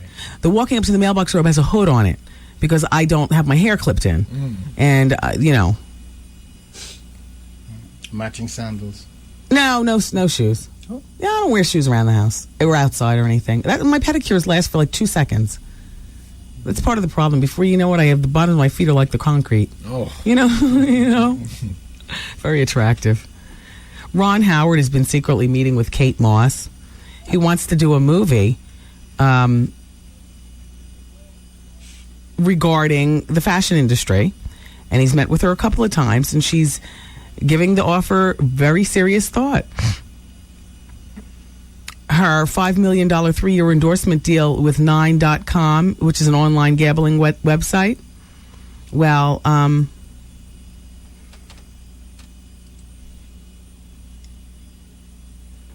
they're the ones trying to woo her. Excuse me. I was going to tell you she lost that. They're wooing her. So, when other doors close, the other ones open, they say.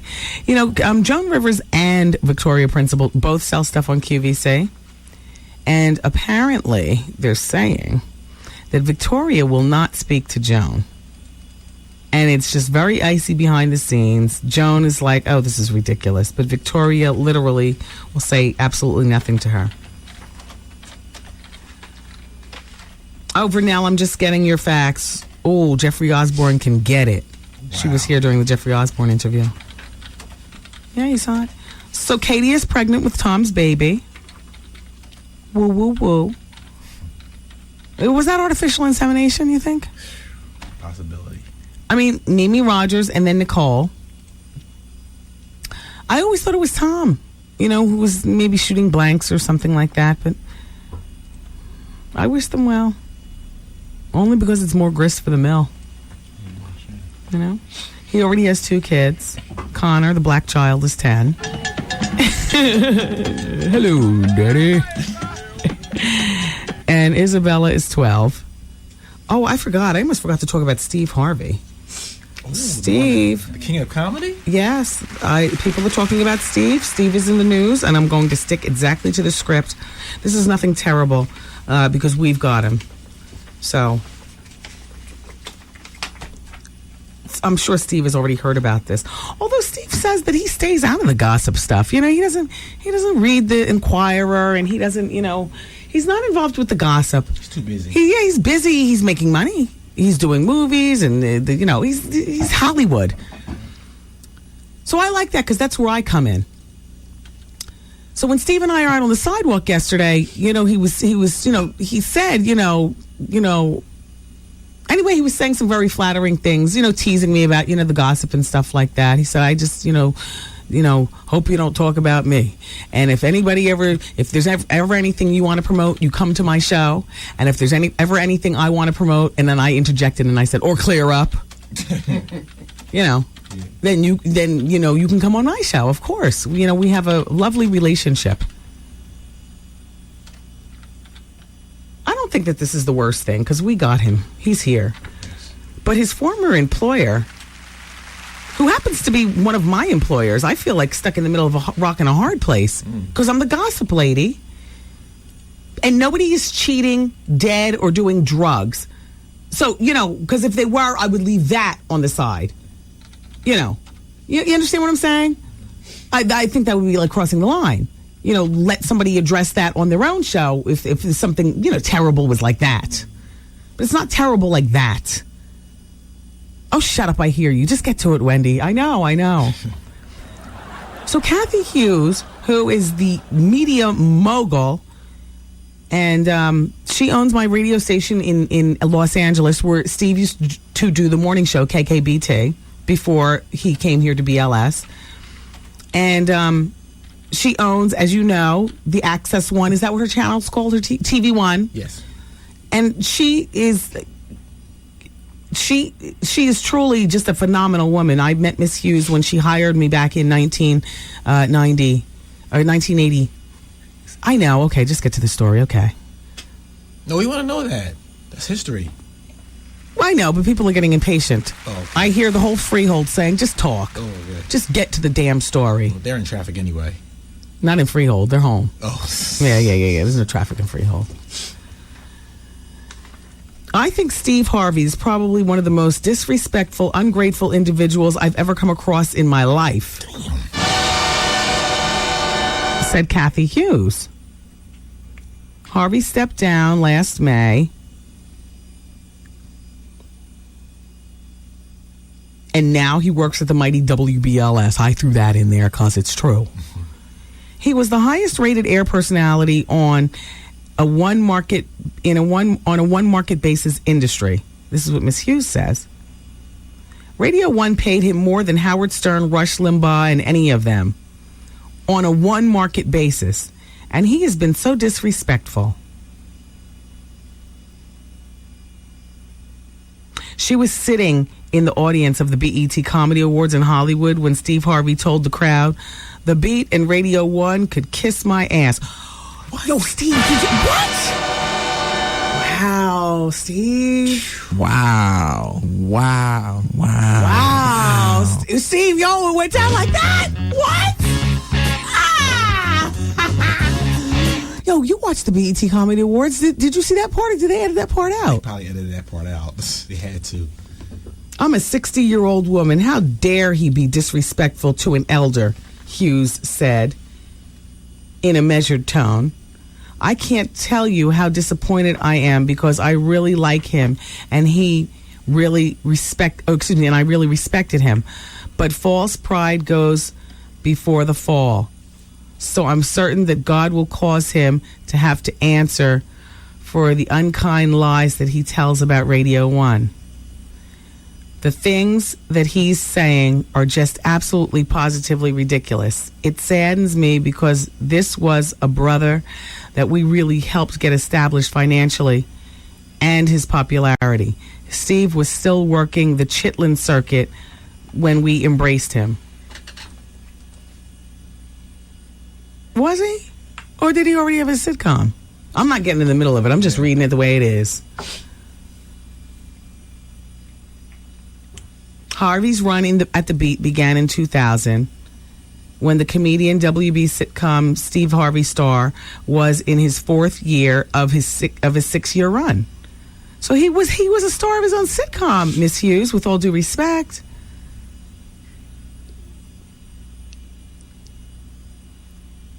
Blah, blah, blah, so on and so forth. Steve, this is why people will be tuning into you tomorrow morning. There's 2 reasons. I'm going to tell you why to tune into the Steve Harvey Morning Show.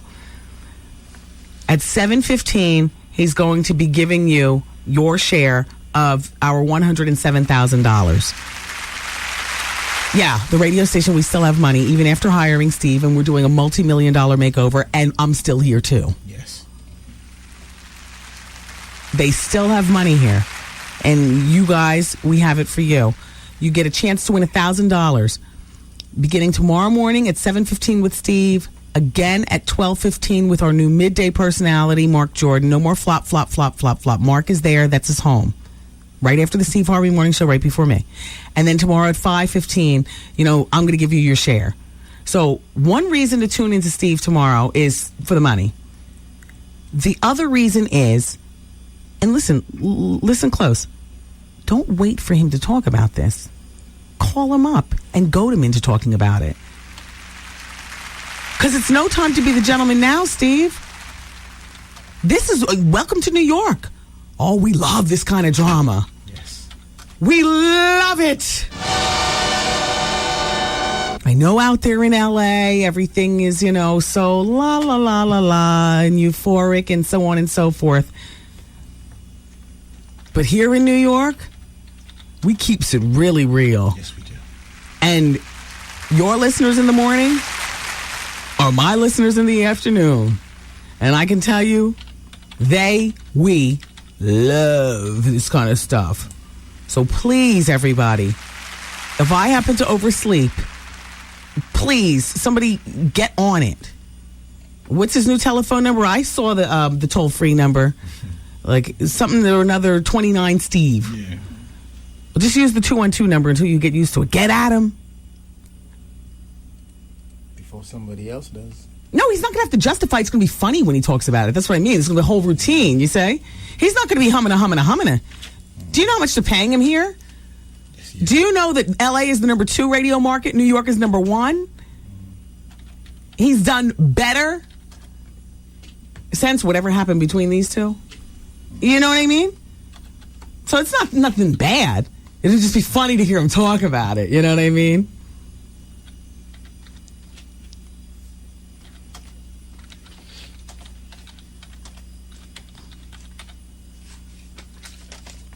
Are you still on VintageCouture.com? No, would you like me to go back? No. Because you gave me like 4 of them, so I was just breathing through all 4 of them. Getting my comedy together for tonight at the Laugh Factory. Oh, now, what is the subject of your routine? The last one, it was bad sex? Yeah, so you was being interviewed. And I was being interviewed. I didn't hear any of it. Yeah, I think I might make a combination or either one of internet dating or this new job I have on the side. I have a new job on the side. You know, make extra money. So I might talk about that. Well, do tell. I'll be listening along with everybody else. Where the hell are you working? You have to come to the comedy club. But it's an old occupation, you know. But it's something, what? Yeah, but it's something new that, you know, extra money. Everybody has to have more than one hustle. I know, but I thought your main hustle was this job. Your side hustles are hosting parties. Now you're like a little, you know, you got to Nagasaki. Yeah, you're making money from. Yeah, but you know, this is something different. This is a clock, and you punch a clock and stuff. No, don't punch a clock. Does it have anything to do with entertainment? Oh, I'm entertaining, all right, and I'm punching things. So, you know, come to the Laugh Factory tonight. Are you a dancer? Please, no. What well, I know. Easy. Bag of bones. Easy. Exactly. Working the pole. Yes. Give me 6 months of working out. But no. Do they know that you're Art from the show, or do you have a fake name? You know, we talked about that before. The fake name is Chico.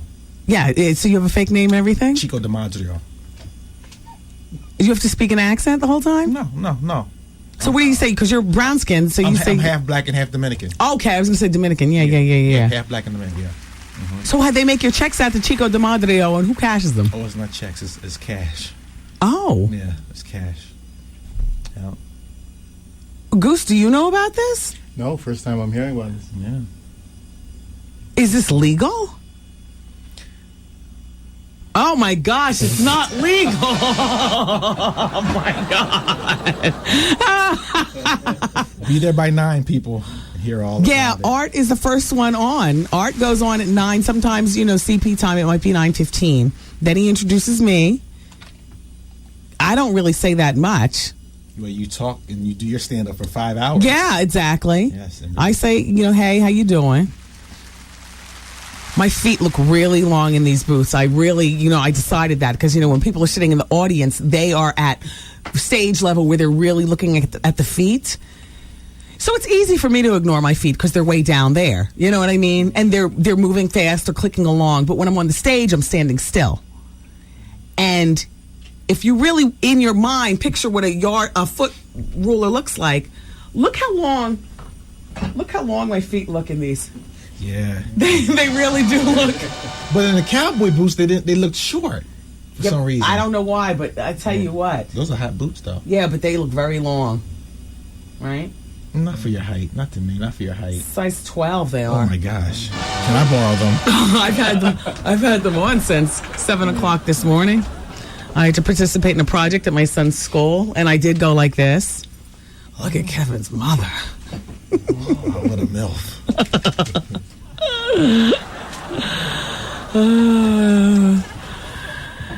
Dear Wendy, dear Wendy. A note was just passed to me. It usually starts with dear. This hour of the Wendy Williams Experience is brought to you by the Bad Boys of Comedy. That's P. Diddy's Bad Boys of Comedy. Dougie Fresh wanted to come up and, you know, be a guest on the show, talk about the Bad Boys of Comedy, and I love Dougie Fresh. But with all due respect to Dougie, I cannot allow anybody relating to Puffy come up on the show without it being Puffy. And that's the way we're going to do this. No more. Puffy, I appreciate you putting in sponsorship dollars here at the radio stations. Mighty black of you and whatnot. But if you want to promote your Bad Boys of Comedy, then you come up.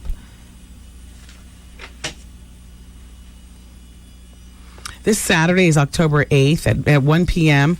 The New York Health... Oh, there's the phone ringing. It's Puffy. The New York Health and Hospitals Take Care New York Fair and the is happening. This is coming Saturday at 1 p.m. The WBLS Street Team is going to be there. Now, this is going on at the Queens Hospital Charles Drew Center on Archer Avenue this Saturday at 1 o'clock. Okay. What we need to do is we need to take a break. And when I come back, I got something nice for you to win. And some information to share with you if you live in Paramus, New Jersey. Plus, we'll gossip, and then Vaughn is coming up at 7 with The Quiet Storm on 107.5 WBLS. What up, man? It's your boy Bow Wow, you know what I mean? You listen to the bonus hour right here on 107.5, you know what I mean? WBLS. Yeah. I'm getting over to the club early tonight. I am being left with a bunch of faxes. And I find that it's very relaxing sitting in the comedy club. You know, when it's, empty, the barmaids, everybody's getting, the drinks lined up and, they're freshening up the place for you guys. I like to sit at my booth and go over the events of the day. I have a magazine I wanted to finish, and I'm leaving here with a stack of faxes.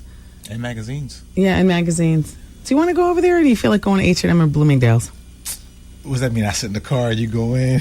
No, I mean, do you want to go shopping or do you want to go to the comedy club? I don't have anything to buy. Yeah, I mean, I have to go over my little routine, but, I can do that anywhere. I just go over it in my head. It's up to you. I'm free. Let me decide. On Friday, everybody, at 3 o'clock, Chris Welsh is going to be at the IKEA on 100 IKEA Drive. That's for their big Columbus Day celebration. The IKEA in question on Friday at 3 p.m. is the one in Paramus, New Jersey. And caller number 10 on the phones right now at 866-GET-WENDY is going to be able to party at BB King's when Seagram's presents the Seagram's live tour October 12th. So caller number 10 wins those passes right now. Excuse me. This is a really nice picture of Tony, Orlando, and Dawn. This is still a good-looking group. Still a good-looking group. All three of them can get it. Thelma Hopkins has lost nice weight. She's nice. Yeah.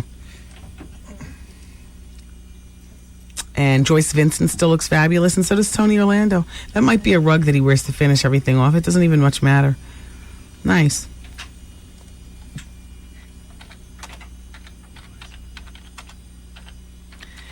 So, what is going on over in Newark, New Jersey at Westside High School? It has come to my attention that teacher is still there. He's continued to work there for more than 3 years after a student reported that the teacher sexually abused him. The teacher's name is Hassan. Oh, how you doing? Come on.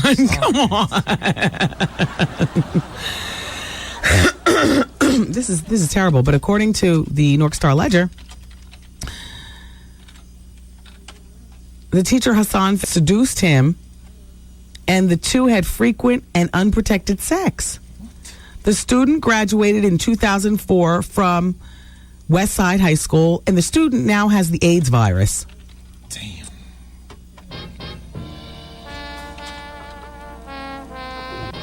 Yeah, that's the kicker right there. Why do you have to remix it?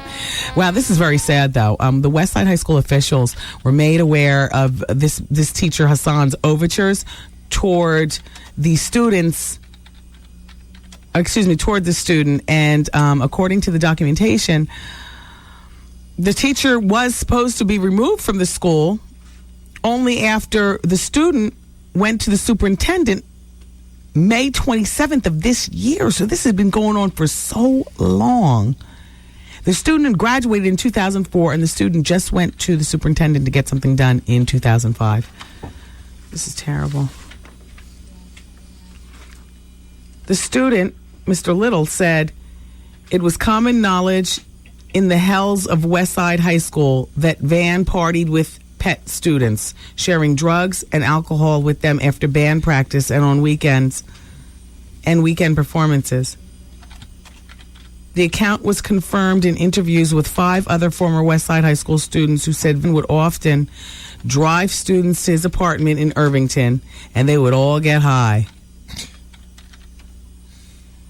Mr. Little, the student, said that he consented to regular unprotected sex with Mr. during his sophomore year, and in June of 2004, he graduated from Westside High. He said the last time he had sex with the teacher was shortly after graduation, around his 18th birthday. He hasn't seen Mr. since then. This is terrible. And I'm not going anywhere, and I saw you raise that stinking Trini hand of yours. I'm not going, goose. I'm not going. Doggone it. What do you mean you're not going? You got to go. Yeah. I got to get out of here and get my beauty sleep so I can wake up and hear Steve Harvey talk. Yes. Because, he's got two more reasons to listen. Not to mention his nephew Tommy and Jackie Reed and Ann Tripp on the news and all the jokes. Clay Berry on the buttons. Clay Berry on the buttons. Trying to get a word in edgewise. Hey, Clay. Hey. Don't forget to start your day the right way tomorrow morning with my man, Steve Harvey. It's the Steve Harvey Morning Show. And don't forget, he's got your share of $107,000. And that's just the tip of the iceberg because we're all doing it. So, anyway, if you're coming to the Laugh Factory tonight, we look forward to hearing or seeing you. Art, I look forward to hearing about this extra job. Yes.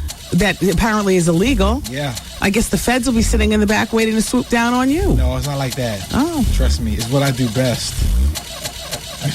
Toes. It's similar. You work at the Foot Palace? No. Yes, you do. No, don't. You'll hear about it. Vice Squad. No, you'll hear about it. Yeah, the Vice Squad will be sitting in the back waiting to hear about it, too. And I'll show you my big feet. Don't act like you're looking at them, though. And then Capone's going to be funny with the jokes, and then we'll usher in all the rest of the merry men, too. It's the Wendy Williams Comedy Experience tonight and every Wednesday night at the Laugh Factory, 42nd Street and 8th Avenue in Times Square. Tonight, the awning is paying rest in peace respect to Nipsey Russell. So, Vaughn Harper's up next with The Quiet Storm. Love you guys for being here. Oh, by the way, can I just say one more thing? We have the Wendy Williams Experience web poll. The results from yesterday's question are staggering to me. Have you ever attempted suicide? 15% of you all said yes. Have you ever attempted? I didn't say talk about it or think about it. I said attempt. Have you ever attempted? 15% of you said yes.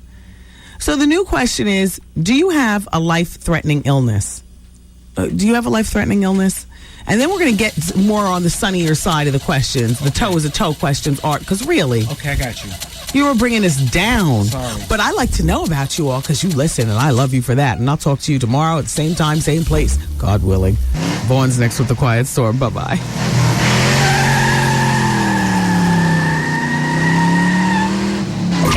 The Wendy Williams Broadcast Day.